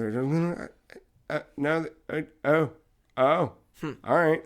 And it wasn't like he's like crazy, like you won't believe what's inside, but it was just like, oh no, they didn't do what I expected them to do. That's cool. I liked that it wasn't always like, I can't remember an example of it, but it was just like, there was a couple story beats where I kind of thought they were going to come, and they did come, but that was fine. But they weren't like there was one part where I was like, got it, that they're gonna kidnap my brother here. That's what's gonna happen. I'm gonna get a call that, guess what? And I was like, oh no, they're cool. He's not kidnapped. This is just happening. My brother kidnapped them instead. Yeah. Boom, boom, boom. Yeah, it was a very good game. We don't want to talk about spoilers, right? No, we'll save some spoilers for about to say the ending, Game of the Year stuff. Let's say perfect. Can't wait to continue to not play these. Yeah, we'll tell after when we go to break. We'll tell you all the spoilers. So I'm going to change the little note now to something that happened to. All right. Yeah, I liked Uncharted 4 a lot. Cool. I'm excited to get back to Final Fantasy 15 now, and I got that out of my system. But Uncharted 4, it's the most Uncharted-y of them all. I say we take a quick break so we can spoil Uncharted 4 for Mark, off air, of course. When we come back, we have a little bit of show and tell. After that, we're going to give you everything you need to know about what to buy this holiday season. I'll be right back.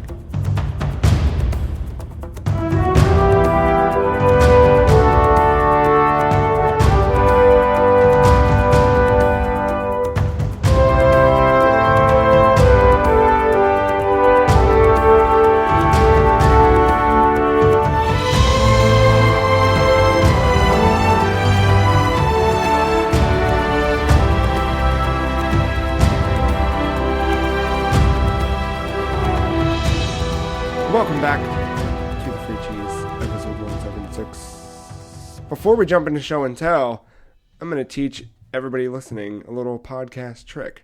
You see, you can put your promos at the very end, like most people do, like we will.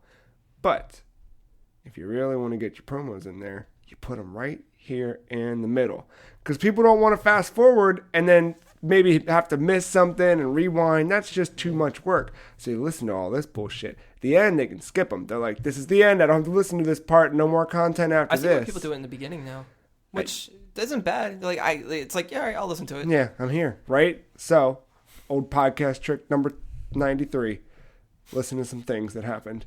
No, there's some stuff on the website I just want to talk about that went up this week. This whole month is our Golden Month. So our cover story is called Golden. It's all about not just the best games this year, but just sort of the games that made us better people. Because we're all great people. And it's because of games that we are, right? I see where this is going. Maybe. Yeah, maybe. But we did, We're going to mention the article. We did talk about a couple things. Instead of our normal retro spotlight, where we we are still highlighting a game from the past. But what we did this month is we're going back 10 years, then 15, then 20, then 25. So this week, last Wednesday, we posted a write-up about Mother 3. Because 10 years ago, that was the game. Yeah. I looked through 2006 and there's a lot of good games in 2006. But Mother 3, especially for me. Yeah. Guess who wrote it? Oh, surprise! We also, I put up an article Monday about, it was called Again, about remasters. Because after that PlayStation Experience press conference, I was like, wow, there's a lot of, and I started looking at all the different things, Christ, there are a lot of remasters. And not so much focus on preservation, just let's just make it again. But see, Matt's doing dollar signs with his hands or the little money thing. But I feel like it costs more to continue to remake these games than if we just invested in that's the thing. Is it remake or remaster? Because they're two different things. But even still, both of those are still not preserving the original thing. Right. You're either I mean, remaking like, it from the ground up, I mean, or you're yeah. taking the original source code I mean, like, and repolishing it. Yeah, so it is in a sense. Like if you're just polishing it and keeping the same code, like that's as much preservation you're going to get out of it probably. But yeah, it's not in the sense of where a port is just straight up preserving it, I guess. You know, you don't mess with the file, you just send it and you play it on a newer console. I just feel like we should read the article, thefreecheese.com. But that was more of like a maybe we should think about like, let's make sure Virtual Console doesn't suck, because so far it's been wildly different on every platform you've released. Nintendo. But there's some games that I would prefer the newer to the older. I'm with you. Like playing Parappa last week, I was like, this looks so much better than the old one did. I love the old one for what it is, but this looks so good. The Resident Evil HD remakes, 0 and 1, I would pick those over the originals any day. Absolutely. But the originals still have their place. You know what I mean? Like totally. And I feel like that should be... And they're still accessible. Yeah. But yeah, I can see that, it probably does cost more money just to... It was more, my Monday morning articles are typically my, like, I'm having coffee, this is a dumb thing I'm thinking about. Yeah, let's just a little write about something dumb. Editorial. Yeah. Fun fact, before we changed over the look and design of the free cheese, those articles used to have a little coffee cup mug as the site icon. Did they? Yeah. Huh. But now we don't have any of the site icons anymore. Well, But remember we used to have all the little site icons? It had all the free cheese is growing and evolving. But you know what's not growing and evolving? Some terrible shitty games that should never have existed, because you can't know what's great without knowing what's not. And while we talk about all the things that made us better, on the other end of them, there are some games that just sucked a lot of shit. I think it's healthy to acknowledge both sides. You can't, I mean, it's good to be positive, but like, you got to understand. You got to vent somewhere. You got to find a reason why these are positive. Right? Yeah. Why are these things so good? Oh, it's because Tony Hawk 5 is so fucking bad that Tony Hawk 3 is so fucking good. That's why. Kickflip my shit. Oh, goddamn stupid soundtrack. Worst shitty, broken goddamn game. Can't fucking jump on a rail at core to the goddamn skateboarding. Anyway, read the article. It's there for that. And write your own answer in the comments section. Tell us which game what is the worst game you have ever played. I'm curious to know what other people's answers are, because there's so many to choose from. There are, but I didn't like both of yours. I didn't expect those, so I didn't expect to write that much. And Marc wrote a lot about his hatred for that game. I was like scrolling, I saw he was the last one on there, and I was like, oh man. I mean, I was as fair as possible. I was like, it was good. I bought it, I played it, I gave it a shot, and fuck you. Yeah. Yep. Woof. Let's move on to show and tell. But yeah, go to thefreecheese.com for everything we do that isn't a podcast, but also the podcast. Show and tell is a weekly segment we do where we find things interesting about video games, bring them here, tell them to our friends, and then we all talk about them. This week, I thought a lot about Marvel vs. Capcom Infinite. Oh, yeah? Oh. I did. That's the one we thought it was a new Mega Man game for a hot second, right? For just a hot second. I bet a lot of people did. Yeah. The people are pissed, probably. But maybe that was Capcom's way of like, yo, we know what you want. Yeah, I don't know if you're about to bring that up. What? The last sentence. What last sentence? That, like, Capcom was interested in reviving dead franchises. I mean, like, they made that publicly known. Like, they're interested. Like, what? Did this happen this week? I think so, yeah. Like, a YouTube channel that I, like, subscribed to was, like, talking about it. Capcom. I think it was in Darkstalkers. Japan. I think they're talking to people in Japan about it. And they were saying that. And even people there were, like, showing, like, interest in, like, hey, Mega Man Legends. Yeah, I'm good. I mean, like, because we're far enough removed from the Inafune thing. Because a few years ago, like when they didn't go the way we expected it. No, but remember the Street Fighter Cross Tekken thing they did the Street Fighter Cross Mega Man like 25th anniversary. Yeah, I'm bitter about that. I know you are, but that wasn't them. But when that happened, I was like, it was just a fan game that they slapped their name on. But then after that happened, there was like little rumblings that like, oh, maybe they'll do Mega Man again, and it was like, I don't want them to do Mega Man. Like that just seems like a weird. But now I'm like, no, let's do some Mega Man. Give me some. What do you got? I don't care what it is. Let me see what you can do. Same thing, Darkstalkers. I'll take 2. But yeah, Marvel vs. Capcom Infinite. I just read a little bit more. Like, there's some rumors that came out. There's also some facts that came out. So this was announced at the PlayStation 4 Experience last weekend. Coming to PlayStation 4, Xbox One, and Steam. It's technically the 4th title in the series, as opposed to the last time around, and I think previous games too. Where it was 3v3. Mm-hmm. It's 2v2. Yep. That was a rumor that came true. Yeah. So the third player would be like an assist. Right, exactly. And then it will obviously have a gigantic cast of characters. That's one thing that they always pride themselves on. It's like what you would get in a normal fighting game, you get just on the Marvel side of characters. And then there's still the whole Capcom side. It's pretty wild how many characters they fit into this game. I'm always more excited for the Capcom characters. Yeah, me too. The Marvel ones, I'm like, yeah, cool, but Marvel's trash, so who cares, right? But speaking of which, there's been some strong rumors that X-Men and Fantastic Four will not be in the game.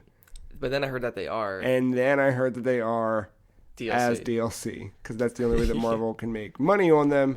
Because if you just include them in the game, then cuts of the game have to go to Fox. But if you do DLC, like there's all these clever workarounds which are fucking weird.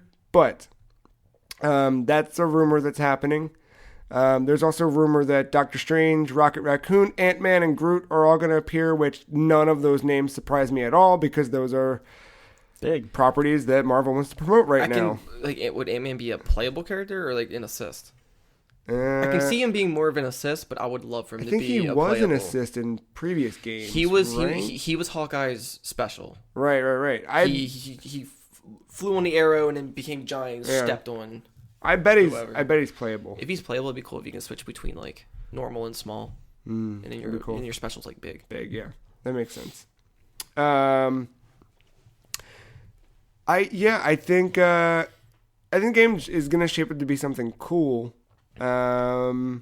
There's all this stuff about the Infinity Stones. Yeah, you can kind of like the Marvel superheroes fighting game where the War of the Gems or whatever. Yeah, exactly. You use a gem and that triggers gem. I guess it alters your special.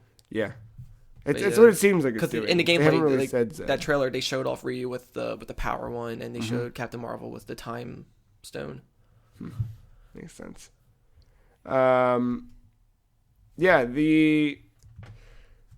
I don't know. I think it looks really good. Did you guys watch gameplay of it? Yeah. It's not. It looks good in motion. It's what I expected. It just looks more like 3, just a little more polished. Yeah. I'm not like the biggest fan of it, but it's whatever. It's fine. There's very few... I don't hate it. I don't love it either. Yeah. That's kind of where I'm at with it. But I'm also like, this will be a good one to play. It's rumored or kind of set for late 2017. Yeah. I don't think it's rumored. I think they said that, right? Yeah. So that'll be a good thing where Injustice gets kind of dry at that point. Time to move on to, the inferior superhero game, but, still one to play. Just a Capcom All-Star game. I know. That's the way I see it. So speaking of which, that was part of why I brought this up, was I just wanted to talk about, I have 2 questions in regards to this show and tell piece. So one... I have a question for you, too. Yeah. You go first. Or I'll do... mine's really short. Go. Do you hate that they got rid of the 4? As a series, you have numbers, and then it just stops and switches to a subtitle. I already know now that you've said this that it bothers you incredibly. It just doesn't make sense.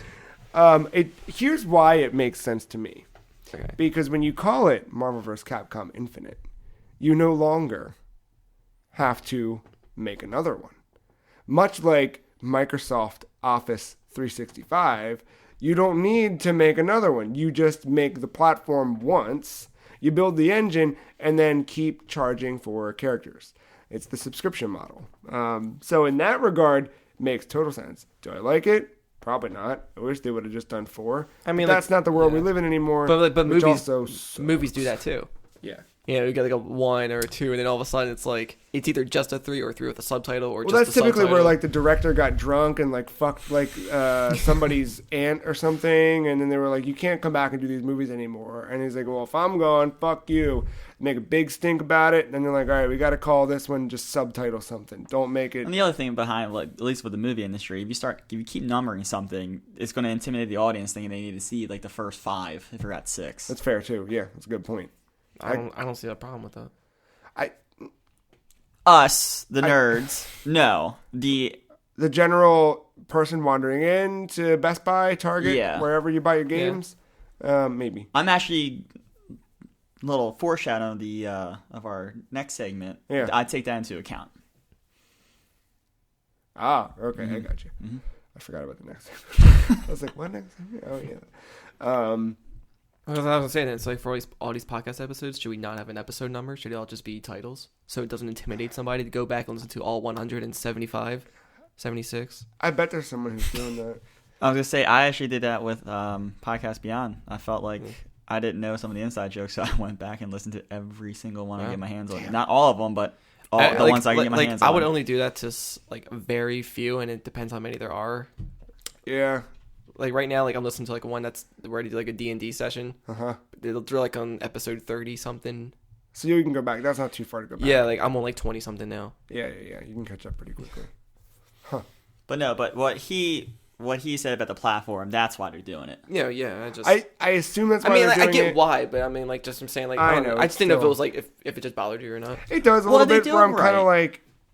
like, There's a way of doing this right, and Rainbow Six kind of does it right. What the in-game currency, earn the in-game currency after every match. Uh-huh. Like good or bad, you're still earning it. It's just if you're doing better, you get more of it. And then it's a grind to get there, but you will get that new operator if you really want them that bad. Oh, so you don't have to pay. Mm-mm. So that's the Street Fighter V method too, where you don't have to pay for the characters. You can earn it in You game. just grind it out. It'll Yeah. take for fucking ever, Yeah. but you can just do that if you Yeah. want. But this is like one of those things where this is all like you buy 3 games a year, you play this one for X amount of hours, you'll probably get at least a couple of the characters, and it's the That's- ones you really want to. I hope they do that with this, and that's something too. I think where we forget that a little bit, like, which is fine because this is our lives. Fuck everybody else. But we are not the majority at all. Like, no one plays Uncharted in a day. They play that. I didn't play it in a Right, day. like someone who bought that day one is still playing through it. Like that's what's happened. Most people didn't buy Final Fantasy 15 and won't. We're not. Yeah, Matt pointing to himself. That's what happens. Like it's not. I mean, within my circles, a lot of people did, but yes, but our circles aren't Yeah. the same as the Right. rest of the world. The rest of the world is not. 40-year-old Donna, 7-year-old Betty, all those good demographics. That's them. But my big question is, which characters do you want to see added in this game? I feel like some were answered in the last one because I got Beautiful Joe, Oh yeah, they added him in 3. Amaterasu, Who? Oh, the dude from Okami, the yeah, dog. yeah. Yeah. Who else was? No, the trombone was a veteran, I think. Yeah. She was in the second one. I'm kind of no good input into this conversation. Well, even Marvel, right? Well, I mean, first of all, like You this know just superheroes. yeah, I know superheroes, but it's one. I don't even know the rosters on 3s. I played it for 10 minutes. I was like, oh, that's a fighting game. Yeah, that's kind That I did the that same doesn't have thing. a story mode that's interesting. I mean, I don't know. Like, I like to see Leon. I thought Leon was in 3. Chris was. Oh, same case. Chris, Jill, and Wesker, and Nemesis. Well, could you maybe have Psycho Family in a new one, or whoever the new guy is? That'd be a Just weird. assist. Yeah. Welcome to the family, son. And just punch him. Did the last one have Dante? That was Yes. a weird. Yes. Did And Virgil. which Dante did it have Classic. I don't know that one. in the last one? Yeah. Original, like OG Dante. You think they'll bring Dante in this one? Well, like bring him back? Probably. Yeah. My thing is, if it was in the last one, it probably makes sense to bring it I back. know. Asura. If that's his name from Asura's Wrath. Sora's Wrath. Yeah. Because Ryu was in that. Even Akuma was in that. Oh, DLC fights. interesting. That would be cool. Huh. That'd be perfect, actually. Deadpool's in these games, right? Yeah, he was in the last That one. would be something that makes sense. He was in the last one, but he's also a mutant. Therefore, DLC. yeah. Or in-game currency, or pre-order bonus. I bet you there's some ways around that too. You were talking about like the sales, like the weird Yeah. workarounds. I bet you that's a way of getting them into the game as DLC, but not really. It could happen. Trying to think of who else. I'm just trying to think. Capcom or Marvel wise. I mean, Marvel. It would be cool to have Daredevil. Daredevil would be cool. I'm sure Spider-Man will be back in. Yeah, of course. Yeah. Punisher. Yeah. Has he been in one? Is he in two? I'm thinking these are all like shoo-ins. I don't think so. Yeah. Howard the Duck would be pretty rad in my book. You might as well just bring in Huey, Dewey, and Louie and Scrooge. I mean, hey, Capcom. DuckTales. Right? Yeah. that was a Capcom joint. But it's also Marvel, so Disney. See? Oh, shit. I didn't even... Oh, man, we could expand this out. Goofy. Oh, Luke Skywalker. Oh, remember? I remember. That'd be pretty... Yeah, I didn't think about that. Yeah, there's...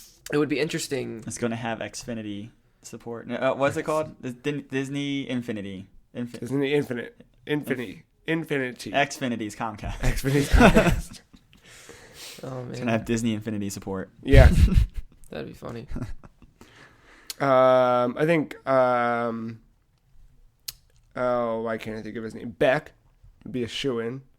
There it is. Yep. Mighty number 9, yo. I was going to say, who the hell's Yeah. Beck? But that explains Let's it. just throw in, the newer Dante while we're at it. There you go.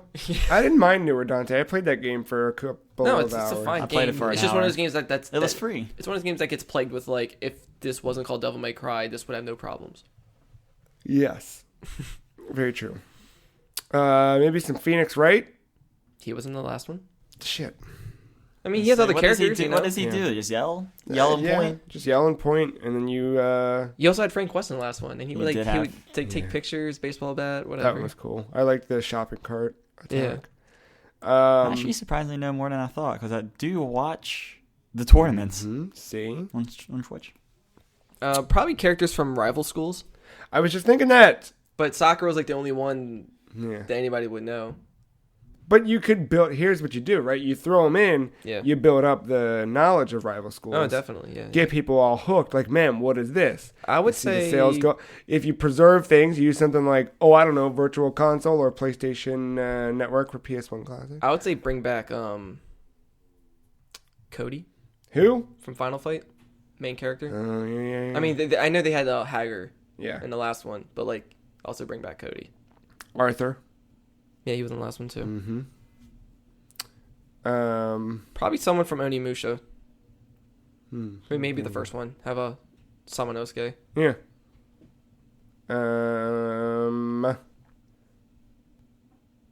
Well, my other question. I think you'll like this one. Instead of Marvel vs. Capcom, if you could mash up Oh, 2 other companies okay. and have a fighting game, which 2 would you do? Sorry, I should have prepped you guys beforehand for this. Repeat that. Sorry, I was looking for a loophole for Aladdin to be in the game. So you've got Marvel versus Capcom. We've had previously Mortal Kombat versus DC Universe. Oh, okay. Right. So 2 brands. So which companies. 2 would you go with? It doesn't have to necessarily be Like comic versus comics. games. It just so happens that these are, but like maybe. I think I would have Sega and Namco. Oh, it'd be a good one. Or no. Here we go. Konami. Konami and Mirage. Mirage. Yeah. So, but just what, one franchise from Mirage? 2, just Turtles and Usagi Yojimbo. It could happen. That'd be interesting. I think Yeah, Konami and Namco. Konami and Namco would be cool. Or Koei Tecmo Ooh. versus whoever. Anything else? Yeah. Naughty Dog's 5 characters. There you go. Be alright with that. I think even if you did like a Sega versus Nintendo thing, that'd be cool. Yeah. You got that. It's the Olympic Games.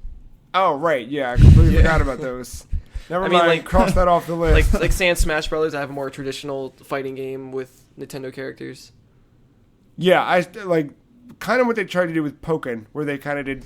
That was weird. It was weird. That was a It was weird like game. let's do 2D and 3D fights. That was just weird delivery. Yeah. I'm talking like straight up. But yeah, If you could have Street Fighter V palette swap with, yeah.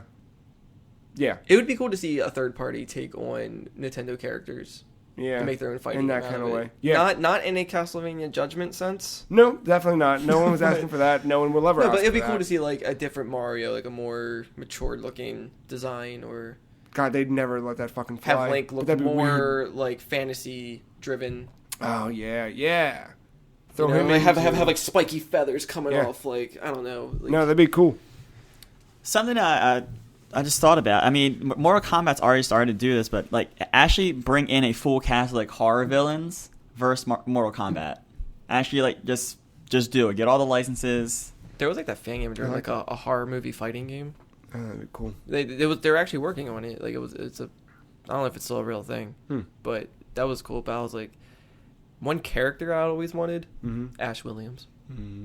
He hasn't been in anything. I feel like Mortal Kombat would be the first to do that. That would be perfect. Yeah, yeah. It Mortal makes so much Kombat sense. X2 or whatever the hell they want to do with it next. Yeah.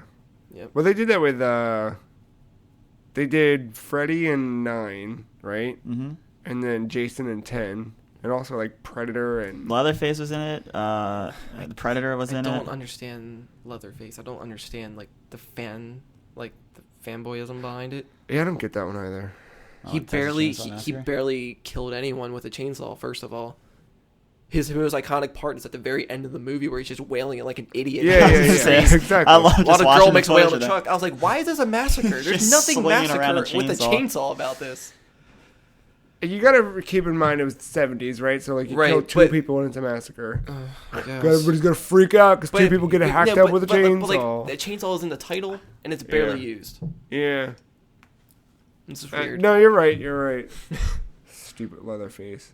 I guess it was the implication Yeah. because he had the face made of leather. I mean, yeah, that's AKA. scary, but like, but the idea that he's welcome to the family, son. he's hacked everything up beforehand.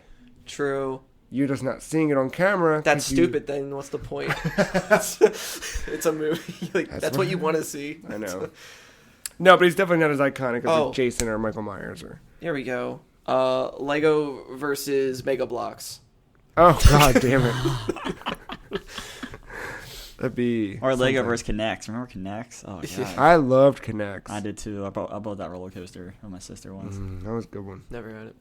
I was in case anyone was randomly thinking why I was looking for a loophole. Capcom did many Disney games back in the day. I know they made all of the good ones. Aladdin. Yeah. Fuck it. It's going Toss to be on them in. Capcom side. Simba. Now this game's just become a weird. It's slowly becoming Kingdom Hearts. Dude, fucking magic carpet and Aladdin. He's got Alright, a I'm little out. sword. He's going to throw some apples. It's going to be great. So it's jump on That's camels. the character I want to see. God, have you played that game recently? What, Aladdin? Aladdin. SNES? Yeah. Or, which one did Sega you play it on? Genesis. Duh. I didn't have a Genesis. Well, so I played it on they're the two Super different Nintendo. games. They are. That's why I Yeah. asked. The Genesis one. Sega one I thought was the better one, right? I never played the Sega one, but I I did will love the hell. always say that the Sega one was better, regardless of which one was actually better. So I don't know. I adored the SNES version, but I never played the Genesis version, so I don't know. Sandeep and I played the Genesis one not too long, like beginning of this year, and it's a great find, but it's just hard and stupid. The hard, music's it's hard. great. Music's really great. I used to be able to beat that one day. Yeah. We beat it in like a night. A drunk night of just pizza and Aladdin. Yeah. That's that. Cool. Let's move on to what else? What do you guys have for old show and tell. You brought it up earlier. Yeah, on Jimmy Fallon's show. Who's that?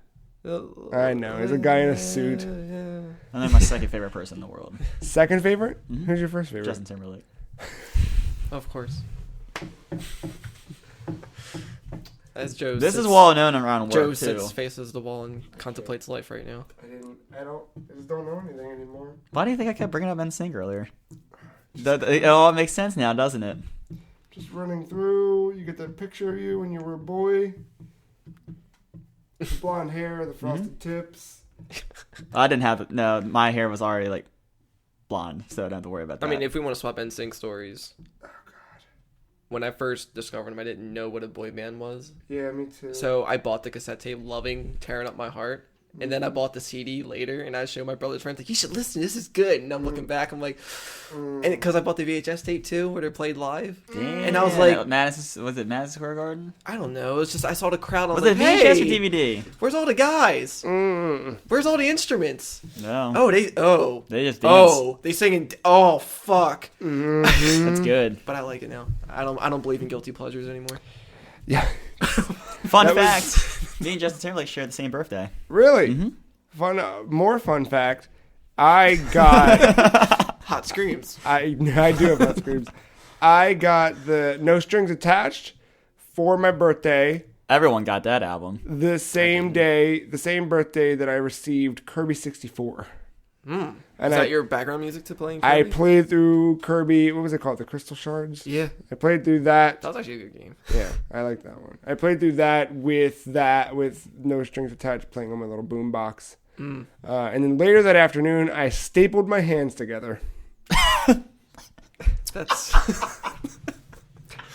I'm not gonna give you the story behind it. We're just gonna leave it at that. But yeah, so on Jimmy Fallon, Yeah, Reggie Fils-Aimé was a guest. I know him. Shigeru Miyamoto was there. Yeah, he's also there. Bill Trinen was in the crowd, but Yeah, with Shiggy, just Yeah.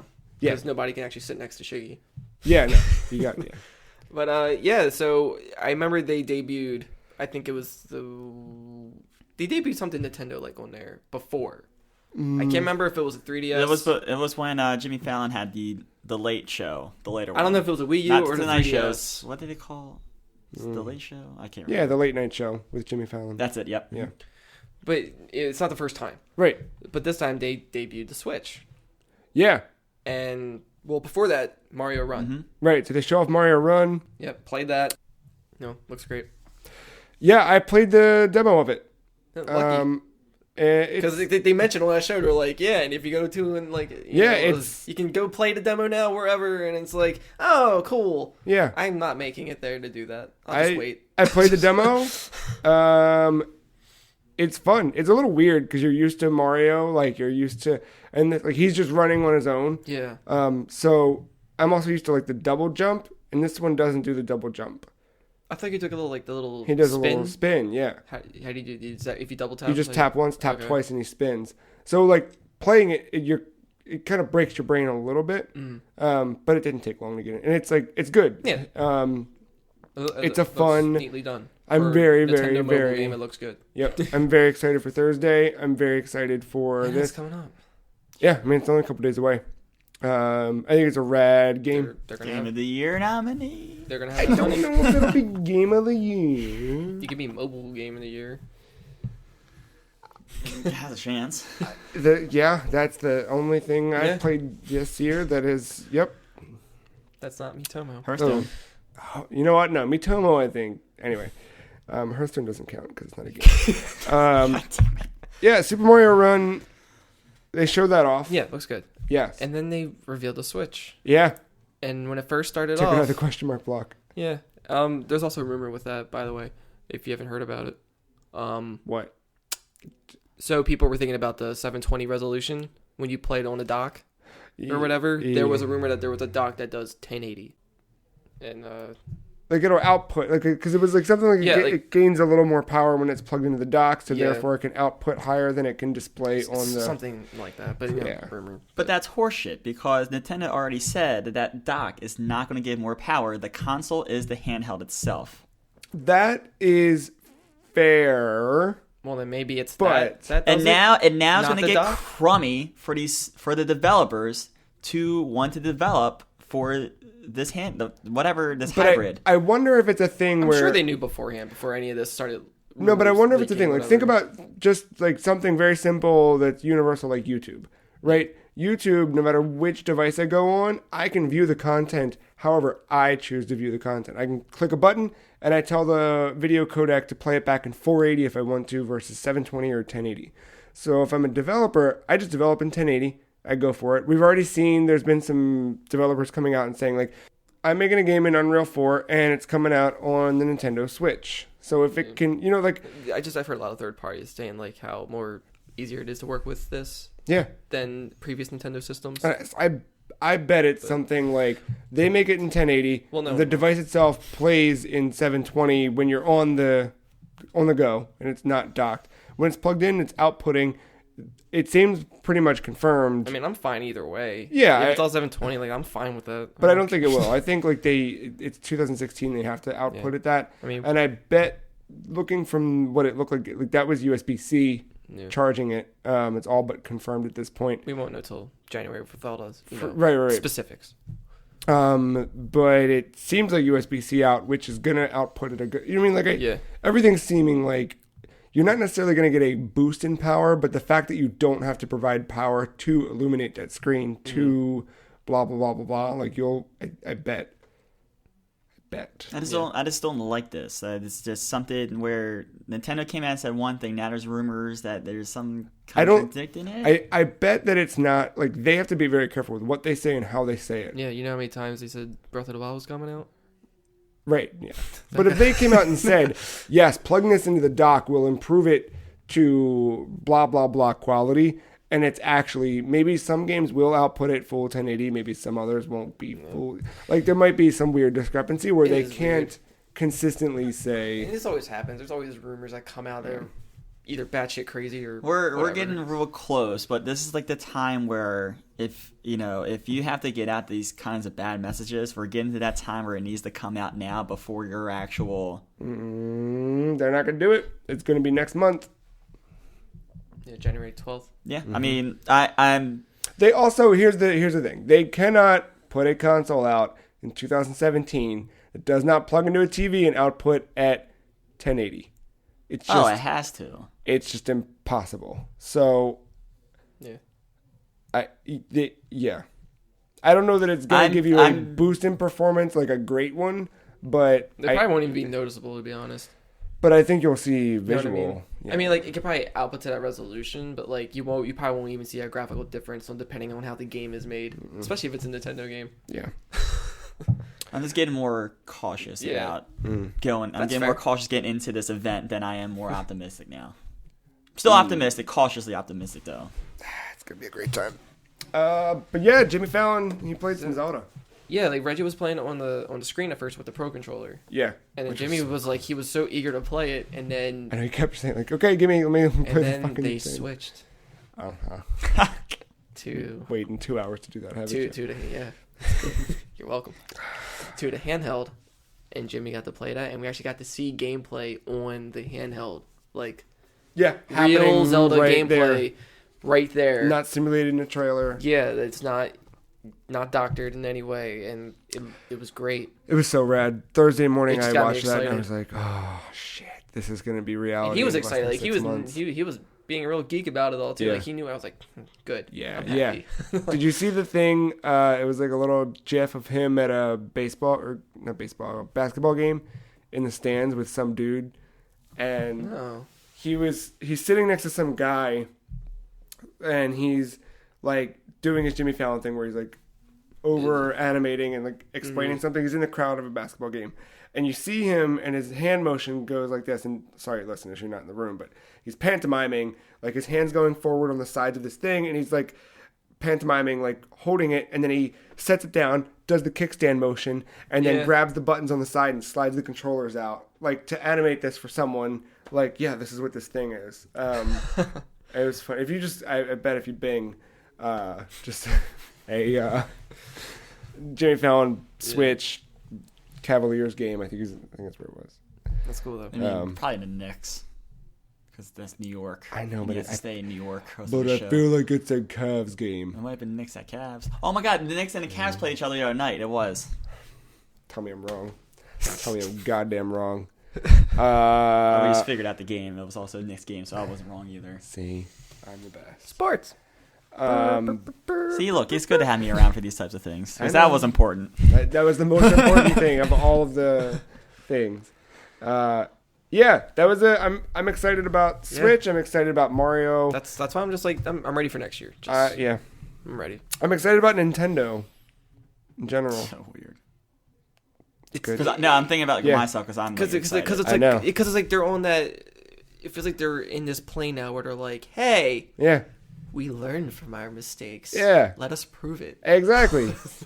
So when you run into that guy and you're like, oh fuck, it's you. Oh shit, I gotta. It's like the kid in middle school that was all like dumb looking, and then when you see him like outside of like high school, you're in your 30s, and he looks like He walks up, he's like, hey, he looks like he could kill you. But can I give you $20? And you're like, I don't need what? I don't need money. And he's like, no, I want to give you money. Come on, let's go have lunch together. He just looks like this beautiful swan all of a sudden. Yeah. It's like, what? He's good looking. He talks with a real good mouth. No, steals your girlfriend.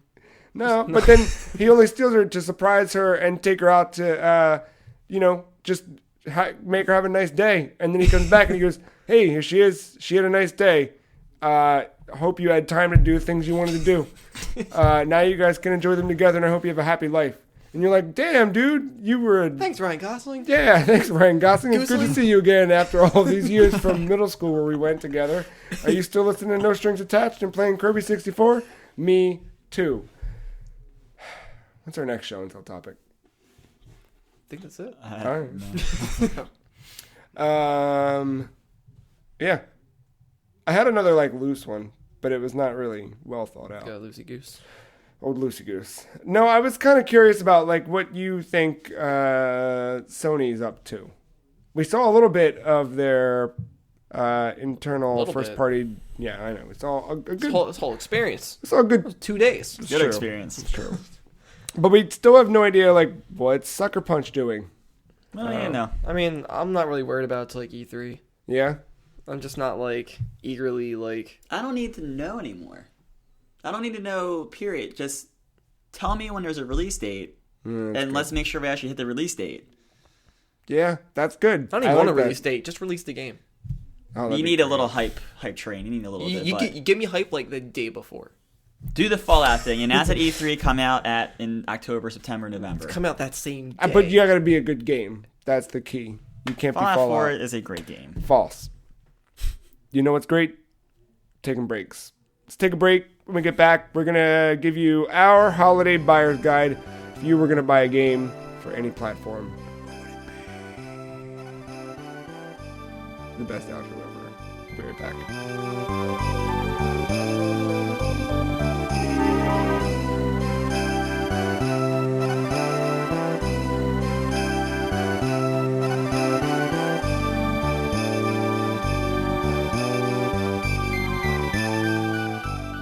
So, our final segment, our topic of the week, the holiday buyer's guide.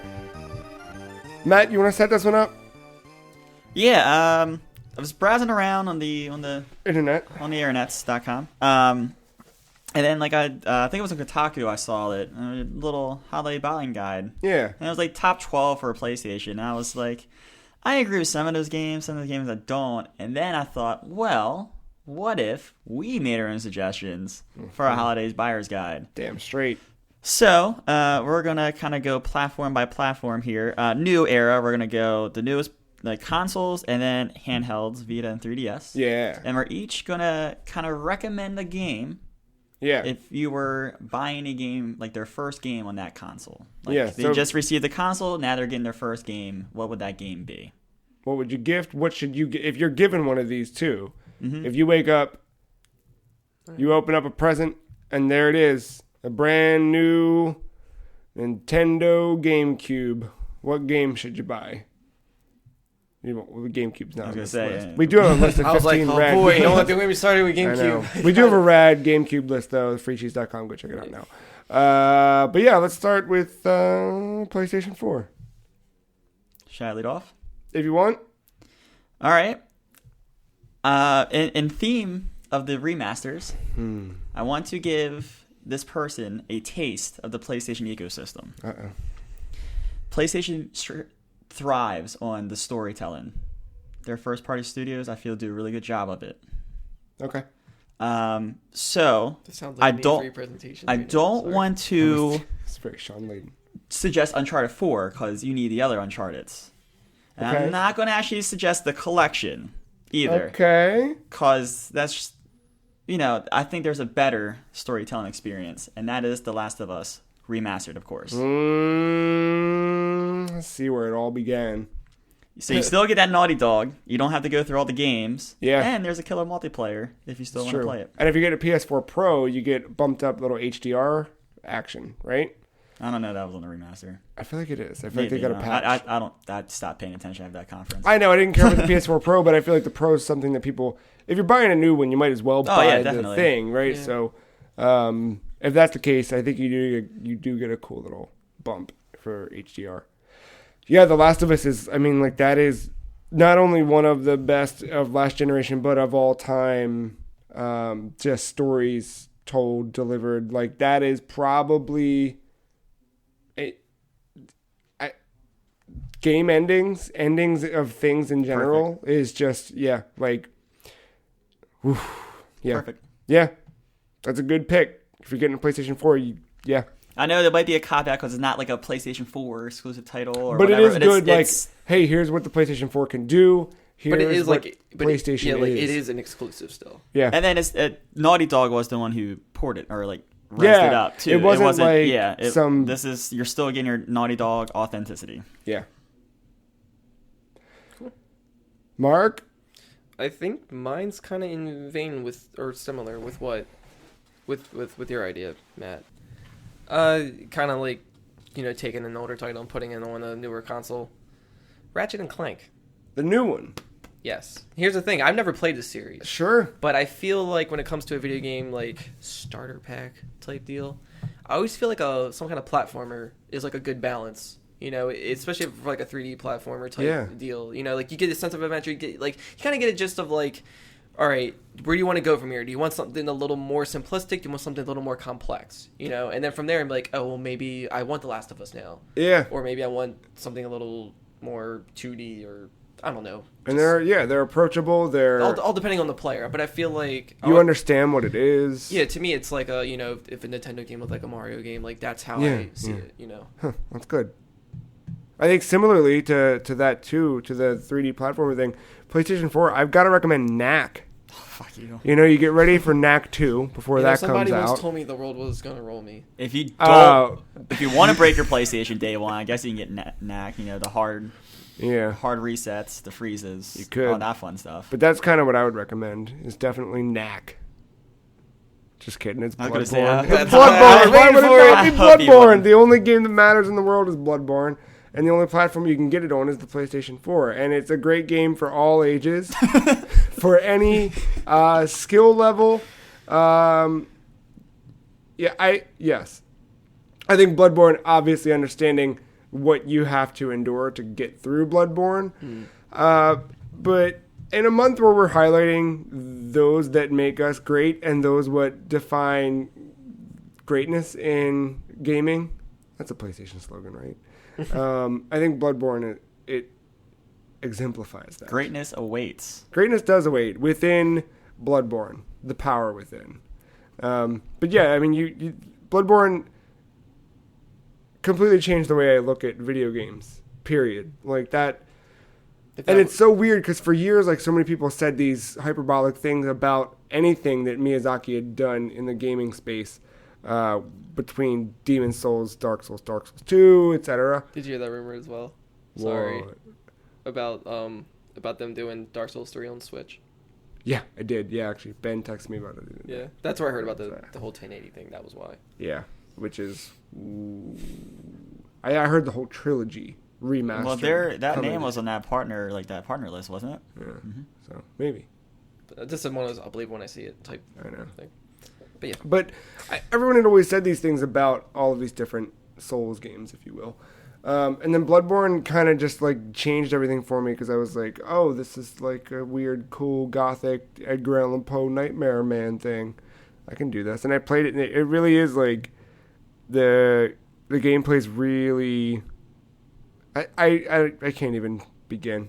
I don't know. Like Bloodborne is just so good. Like the lore behind the whole game, where I still, almost 2 years later, have no idea what the hell's going on in that game, but I kind of do, but I kind of don't at all. I love that I can go back right now, play it, and just That's a very find something completely new. And Lovecraftian theme to it. Yeah, it's so just weird. Like it's perfect for that. So for you angsty kids out there. Yeah, I mean it's challenging, but it's a good challenge. Yeah. I don't know. Bloodborne. It's definitely not for everyone, and I don't know why I'm putting on a list of things to just buy for someone who's getting a PlayStation 4, not knowing that person at all. But I mean, if there's one game that I could say play on PlayStation 4 right now, it has to be Bloodborne. I mean, that's a game. All right. That's a game. Yeah. I'm fine with that. Xbox One? Yeah. Matt? Not owning an Xbox One. Yeah. That's part of it, but honestly, there's really no exclusive that I would go in the direction that I would go, speaking like numbers and things like that. I'm not going to recommend Halo 5 to anyone or Gears 4, like... Just because you haven't played them. Yeah, so there's 4 other games you need to play before you should probably get to those ones. But no, I'm going to go more multi-platform approach then. Yeah. I'm actually going to recommend the game I've been playing here lately, Battlefield 1. Oh, that is a good, yeah? Yeah. Surprised you didn't say Titanfall. Oh, yeah. That was part of it. You want a player base that's still playing the game when you get it on Christmas? See, but you could trick everybody right now. You could trick everyone into buying Titanfall. When I go on like 2 days after it launches and there's only 20,000 people playing the game, like that's still 20,000 more than not playing it, you know? Rocket League has more on their servers right now than Titanfall some days, I feel like. And Rocket League's over a year old. It was also given out for free to everyone who owned a PlayStation 4, which had an install base of over 30 million. But still. But anyway, yeah, Battlefield 1, it's that first-person, online, competitive shooter that I feel like... Easy to understand, easy to jump into. And then it's as deep as you wanted to go. Right, yeah. There is all kinds of... Well, they scaled back the customization from 4, which I kind of like. There's 4 is overwhelming sometimes, but... no, there's good level customization. They do the whole battle pack thing where you get like the skins and stuff like that. And then I haven't played it yet, but I hear good things about the single player. And that's weird coming out of my mouth talking about Battlefield because the other 2 that I've started to play have been garbage. Not good. But no, good little single player experience. That's what you want. But then hop online. Yeah. There's good and bad people in there. I'm somewhere in the middle, I like to think. I'm probably more on the bad side, but go out there with a little syringe, revive some people, earn some points, feel like you're ranking up. Battlefield 1. Battlefield 1. Get it. Mark? Not to keep following Matt's theme here, but for actually I was Xbox. I just go right to Halo. Yeah. Master Chief Collection. That's honestly like when I buy an Xbox One, I don't know if I want the like I almost bought the S the other day, and then I was like, I'm gonna wait because I don't need it right now. Right. And Scorpios, whatever the hell that is gonna eventually be, like I want something that has a jetpack and a weird layer inside of a volcano and Happy Simpsons reference. But yeah, Master Chief Collection's for your first game, I feel like that's a good one for Xbox just because, you can start with the first one if you want. You can do whatever you want. Hop into the multiplayer. Yeah, you have that as well. And then, that might entice you to get 4 and 5 if you want. It's all in one system. Yeah. That's meaty too, because, if you think each campaign's like somewhere between 10 and 15 hours. Yeah. 4 games, right? So 4. Yeah. That will definitely kill some time for you. Yeah. Yeah. And I honestly, I was so, ready to dive into Halo because I haven't ever. I love Halo. I was the first. Yeah, and I know I would love it, right? But I was jumping through and I was like, if I'm not gonna buy it, can I get them on? Do they have them on Windows? And if you do get them, I'll play them with you. I dug through I don't see them on Windows. You can only buy them if you had Vista. years ago, or I might be wrong about that, but I couldn't find a way to buy them on PC. Because the whole like you buy it on one system, you can play it on PC, whatever. They didn't have that. Like the Master Chief Collection isn't on PC yet. If that was, I would have just bought it immediately. Yeah, that's what I'm waiting for. I think this year's E3, like Gears 4, like that whole that was the slew first. of games was the first one to start. Yeah. Buy it here, you get it there. It'd be cool if they do that with Master Chief Collection. I think it's a good one. I went a little weird with my Xbox One choice. Yeah, like I had to run her up just in case if that was like too overwhelming for somebody. No, I think it's a good. That's a good choice. Because I think like Matt's point of like The Last of Us being immersing you into the PlayStation 4 ecosystem and that PlayStation world. Yeah, but if you don't like a first person view, then you buy a Rare Replay, which is my recommendation. Is it really? Not bad. Yeah. No, that's actually really good. I was gonna say Ori and the Blind Forest. Oh, that's really good. That's a really good game. I never played it, but I forgot that was a thing. It's a beautiful game. Yeah, it is. But yours is even more like it reaches so many. Rare Replay. branches. $30, 30 games, and you go all the way from RC Pro-Am with NES to Perfect Dark. I scrap my choice and go with yours. Rare Replay, like that was again like last Christmas. I gave you my heart, and the very next day, last Christmas I was wandering around with Sandeep, and I was about to buy an. I think I told this story on the podcast last year. Maybe. Where I don't remember the guy's name now, but there you can go back find an episode where, I like the story, but I went into Best Buy with Sandeep, and I was gonna buy an Xbox One. I like went in with him. They had a cool sale where it was like buy an Xbox One bundle, choose from these bundles. You can choose from different ones. In addition to that, you get a controller for cheaper, and you get a game of your choice or something like that. And it was Xbox Live. Yeah, like it was all this shit for like $350 or something. And I looked at it and I was like, okay, so I get an Xbox One. The bundle I was gonna get came with Rare Replay, Gears Collection, and something else. I don't remember what it was now. And then you could Probably get Forza.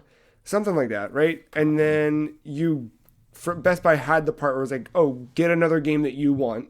And I was like, great, Master Chief Collection. And it was like all this, and I was like, great, I'm going to do it. And I was with Sandeep looking on my phone, like double checking my bank account, like, okay, if I do this, I'm going to be left with this until, blah, blah. Do I have the money? But because it was like total impulse, didn't save for it, was just kind of going to do it.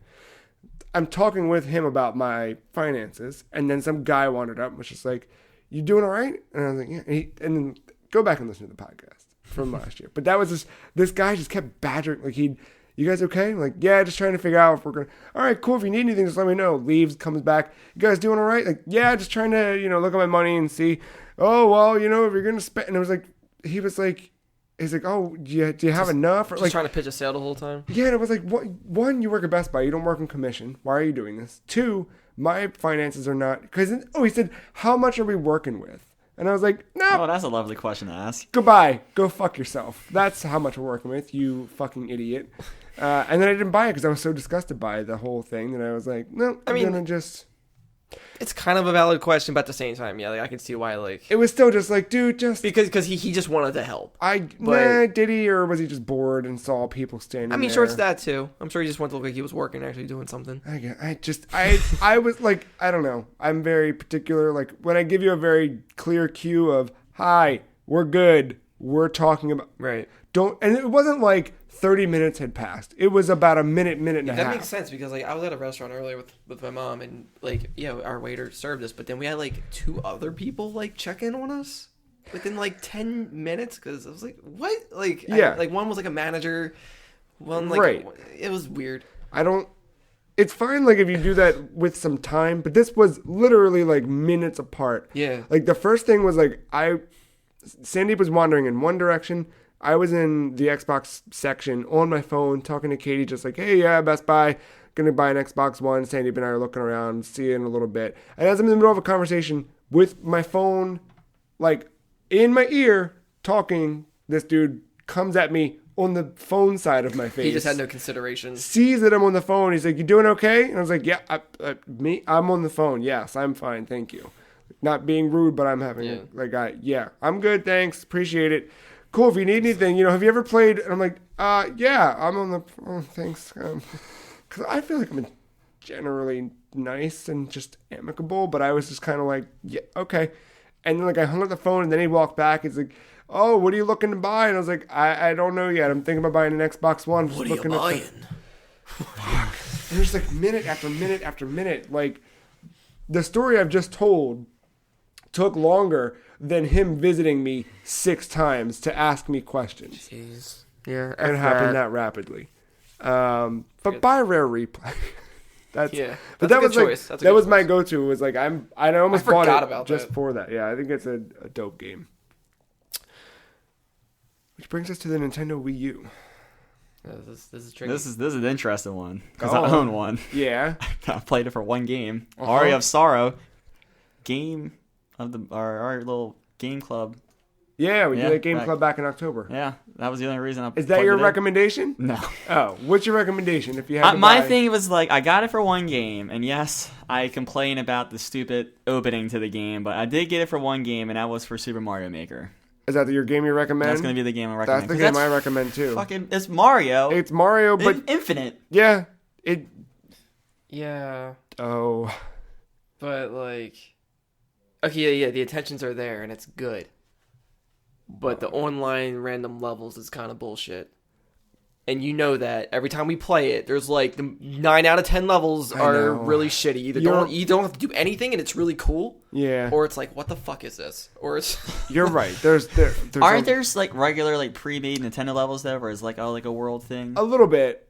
I think the cool thing is if you want a mega level, go for it. That's awesome. But I think in addition, separate from just playing the random ones that come through, because they are sometimes I would go for the ones that have good votes. Trash. Or something, Yeah, but also what I found is, and I really haven't gone too far down this rabbit hole, but you can kind of find people who are good at making levels. Yeah, I mean, you can definitely find the gold. Follow them and see all of them. And there's really big communities. There's a whole Super Mario Maker subreddit that has really, really good stuff.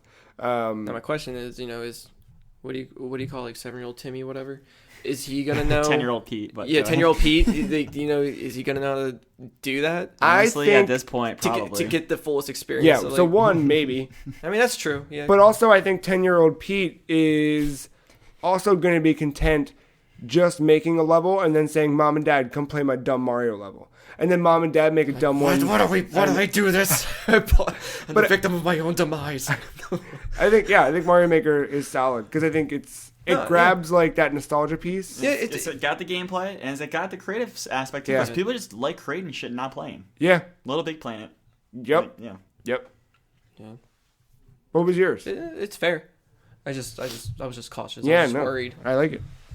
If anybody does get it, be aware. Now, granted, if someone doesn't, that's the thing. If someone doesn't like a tutorial fucking level, though, they're not going to get past it. And I'm raising my hand in the air because I'm that guy. Mario Maker, totally good game. But if you're going to get it for somebody, whoever's listening, just warn them about the chances of random levels that you run into. That's all. That's it. Yeah, that's true. With me, it's tough for some reason. I'm either between 3D World or Mario Kart. Not Smash, eh? It's it's I don't know. I think it's I want something a little more streamlined. Mario Kart straight up. And I was going to say Splatoon, but Splatoon was my gut, and then I was like, no, Mario Maker. I was going to say Nintendo Land, but not everybody who has a Wii U has a Wii remote. Also, not everyone who has a Wii U that's played Nintendo Land likes Nintendo Land, like me, because it wasn't good except for some of the games. No, the games are fine. It was that goddamn tutorial, stupid floating old take a break boy. Sure, annoying. But that's what I'm saying. Probably Mario Kart. It's the Mario Kart. Because also with the DLC that adds new cool levels and you play as Link. Simple, straight to the point. It has high replay value. You don't have to get stressed out of a level that you can't beat, like in 3D World or something. Or it still looks better than most games on PlayStation 4 and Xbox One. I can agree. It's really, really a good looking game, and it's on a console that's far less powerful. Mario Kart is just one of those simple, like, you can be casual and hardcore about it, and it doesn't have a hard learning curve. Mm-mm. It's just Yep, it's good. loaded. Blue Go. shell. Yeah, Yes. That's how you. that's how you rage. come back. That's rage. If you're on the receiving end of it, that's rage. I fucking hate it. I just played some Mario Kart 7 the other day and just like, blue shell, motherfucker. PlayStation Vita. All right, so I've had my Vita for it's going to be a year on Christmas. Nice. I haven't spent the amount of time I thought I would with my Vita, but I have sunk some hours into it. Mm-hmm. I was contemplating a couple games here, but I think I'm going to land on a little game called Rogue Legacy. Mm-hmm. Yeah, we talked about that one earlier.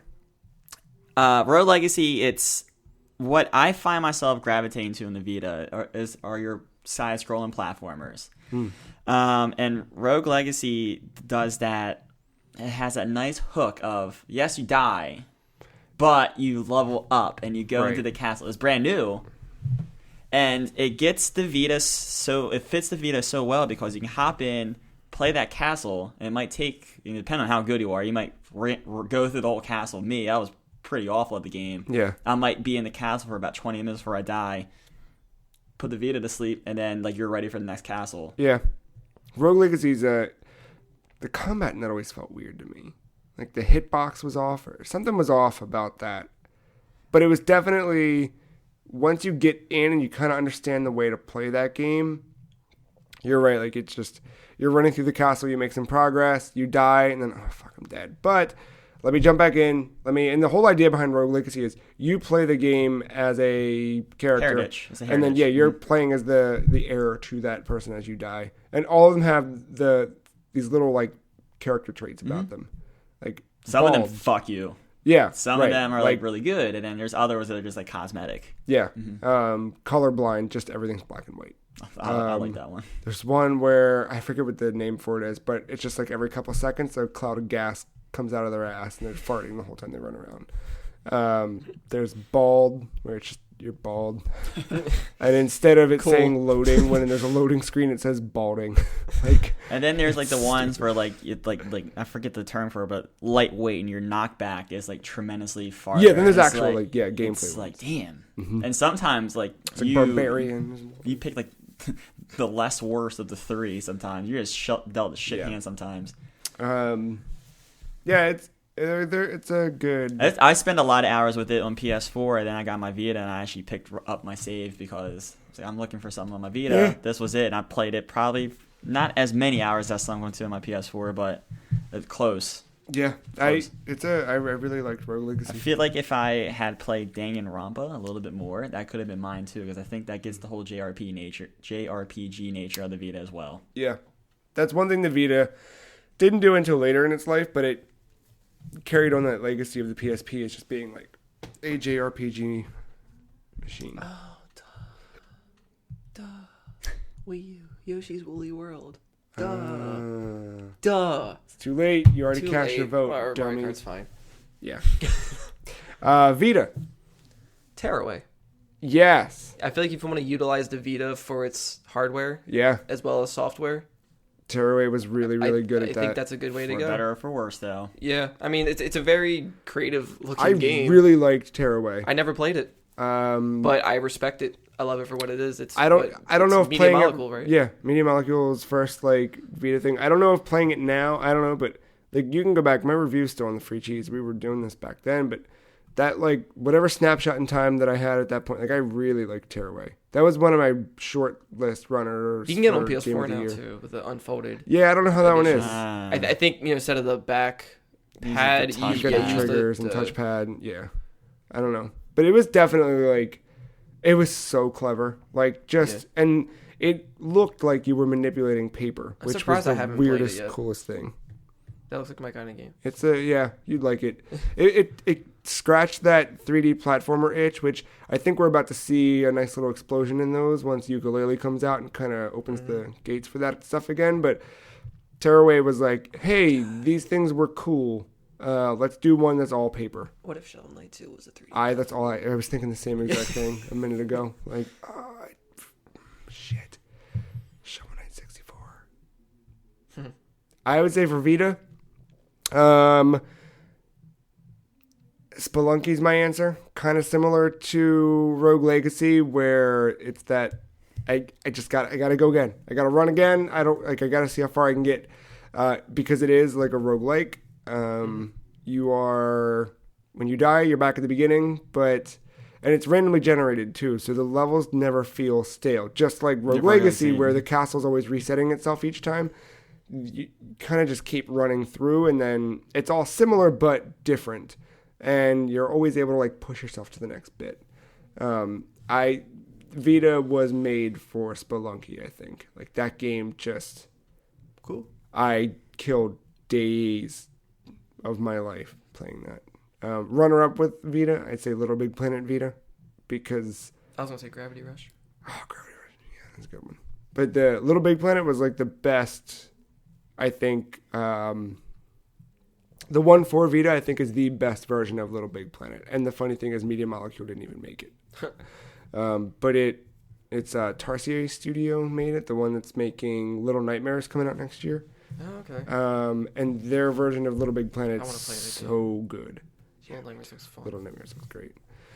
Let's bring it home with the Nintendo 3DS.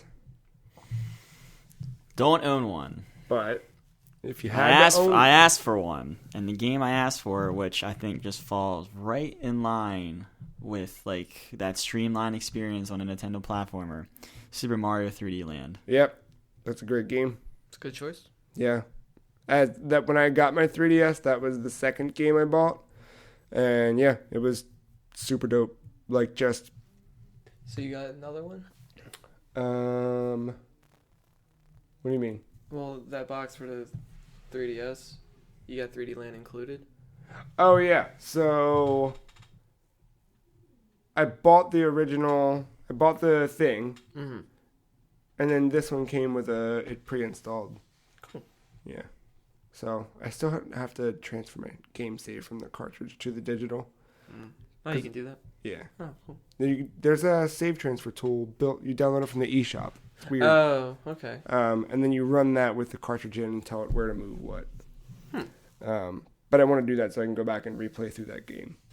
Because that was a really good. It's just a good Mario platformer. It's Mario. It's not going to be Galaxy, but I accept that. And it's good. Like, I feel like with the 3DS, like, you don't get that. You don't get the 3D, like, pop, but you get that depth diorama effect, which is really dope. Yeah. Marc, 3DS? It's tough. I know. It's pretty tough. I know. I keep looking at it, but like I want to say Animal Crossing, but at the same time I knew I don't. someone was going to say it. That's my answer. It's know what I mean? Animal Crossing New Leaf. Like, that game. It's a good Christmas game. But it's a good all-time game. But for some people, they probably want more action than just walking around every day. You know what I mean? Like, I love Animal Crossing, but I also love playing other games too. Keep this in mind. You're giving someone a 3DS. Mm-hmm. What is one game that makes sense for a 3DS? I think Animal Crossing. But better choice in my opinion. I would say A Link Between Worlds. But that's a one-time thing. It's a good experience. Is it? It's a good experience.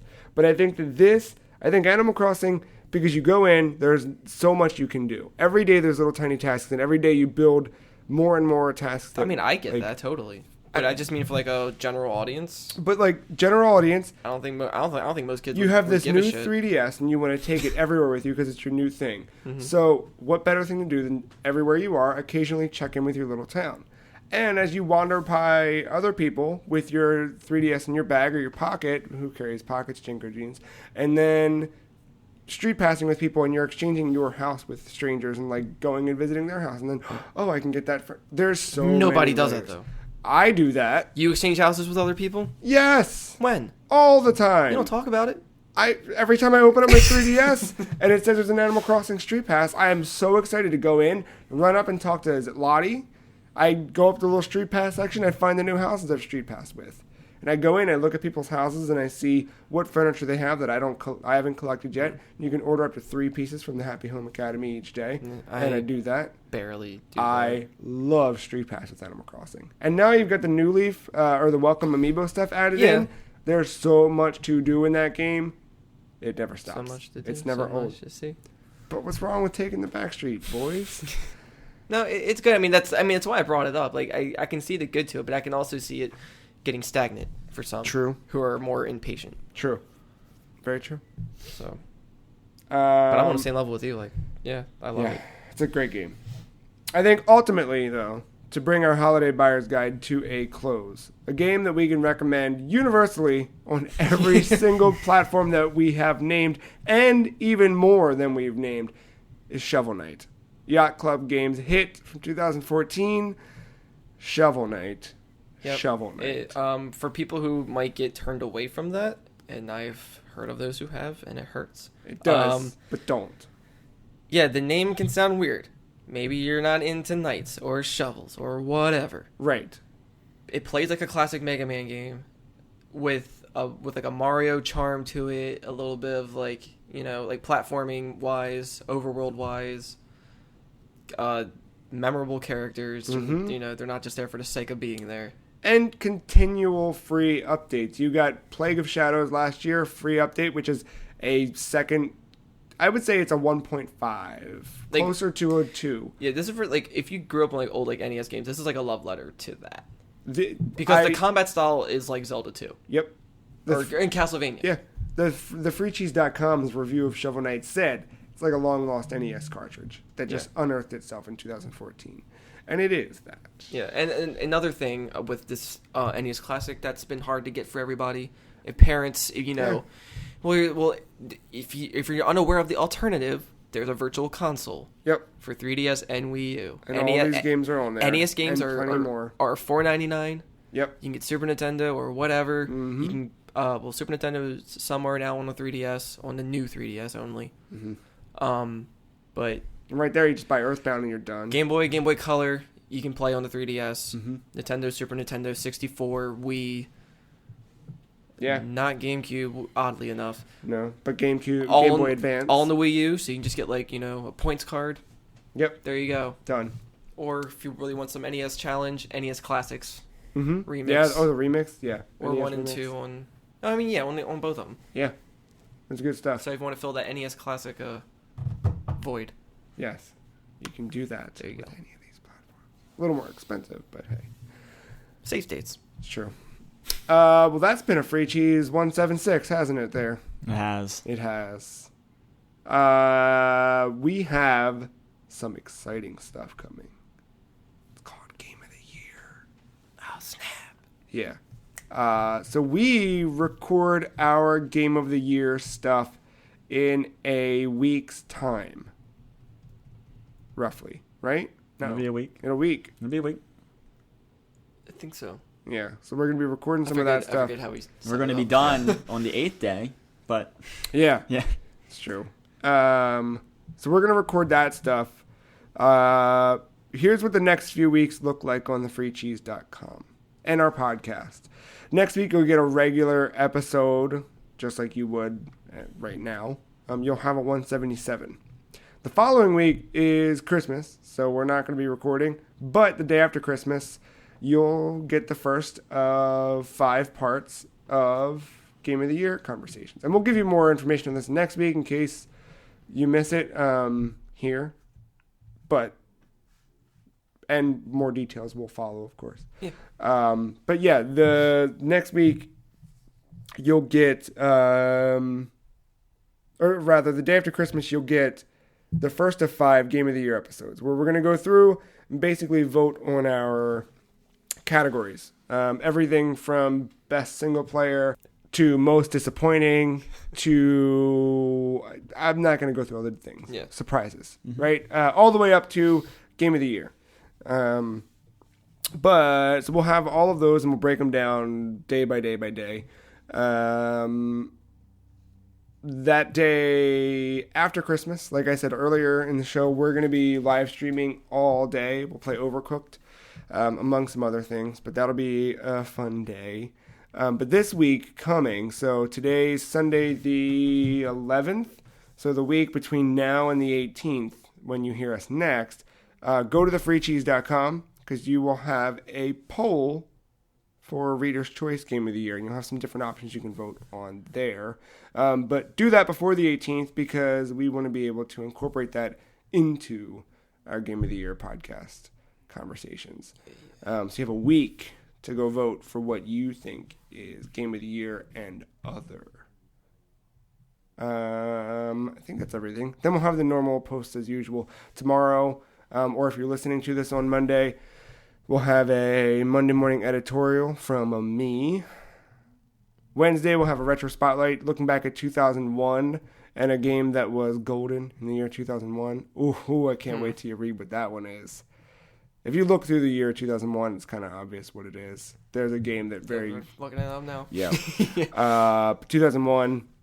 Friday, we'll have another question of the week, and anything else that kind of pops up. I might try and do a review of... I kind of want to get reviews of Hyper Light Drifter and Uncharted 4 done before we record.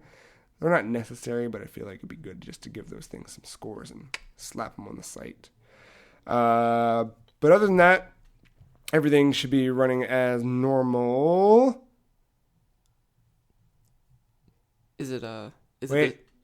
What?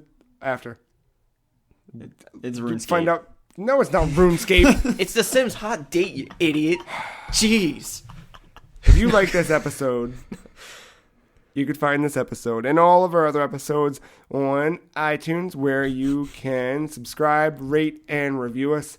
We're also on the Google Play Store. You can do all the same. Subscribe, rate, review us, leave us a comment. Let us know how we are doing, what you like, what you don't like, what you want more of, less of, etc. If you'd prefer to send us some feedback via electronic mail, you can do that. podcast@thefreecheese.com is the email address you want to send it to. Or you can let us all know on Twitter. The Free Cheese is @SomeFreeCheese. Marc is @Og_mental. Matt @MattyIce. MattyIce at MattyIce131.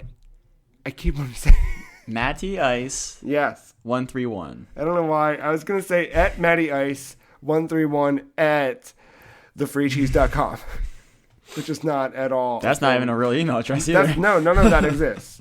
Yes, follow Matt on Twitter @MattyIce131, and I'm on Twitter @thefreecheese. Be sure, like we said before, go to thefreecheese.com. Check out everything that we're doing this month as we prepare for 2017 and further. That's everything. Thank you, Marc. Thank you, Matt. Thank you, listener, for hanging out with us for another almost 3 hours this time. Jesus Christ. Somehow, again. There it is, though. That's the Free Cheese episode 176. It's all you ever wanted. All you ever needed. X's gonna give it to you. Nope. Justin Timberlake. That's it. We will see you next week with 177. Until then. Butt slides. Butt slides.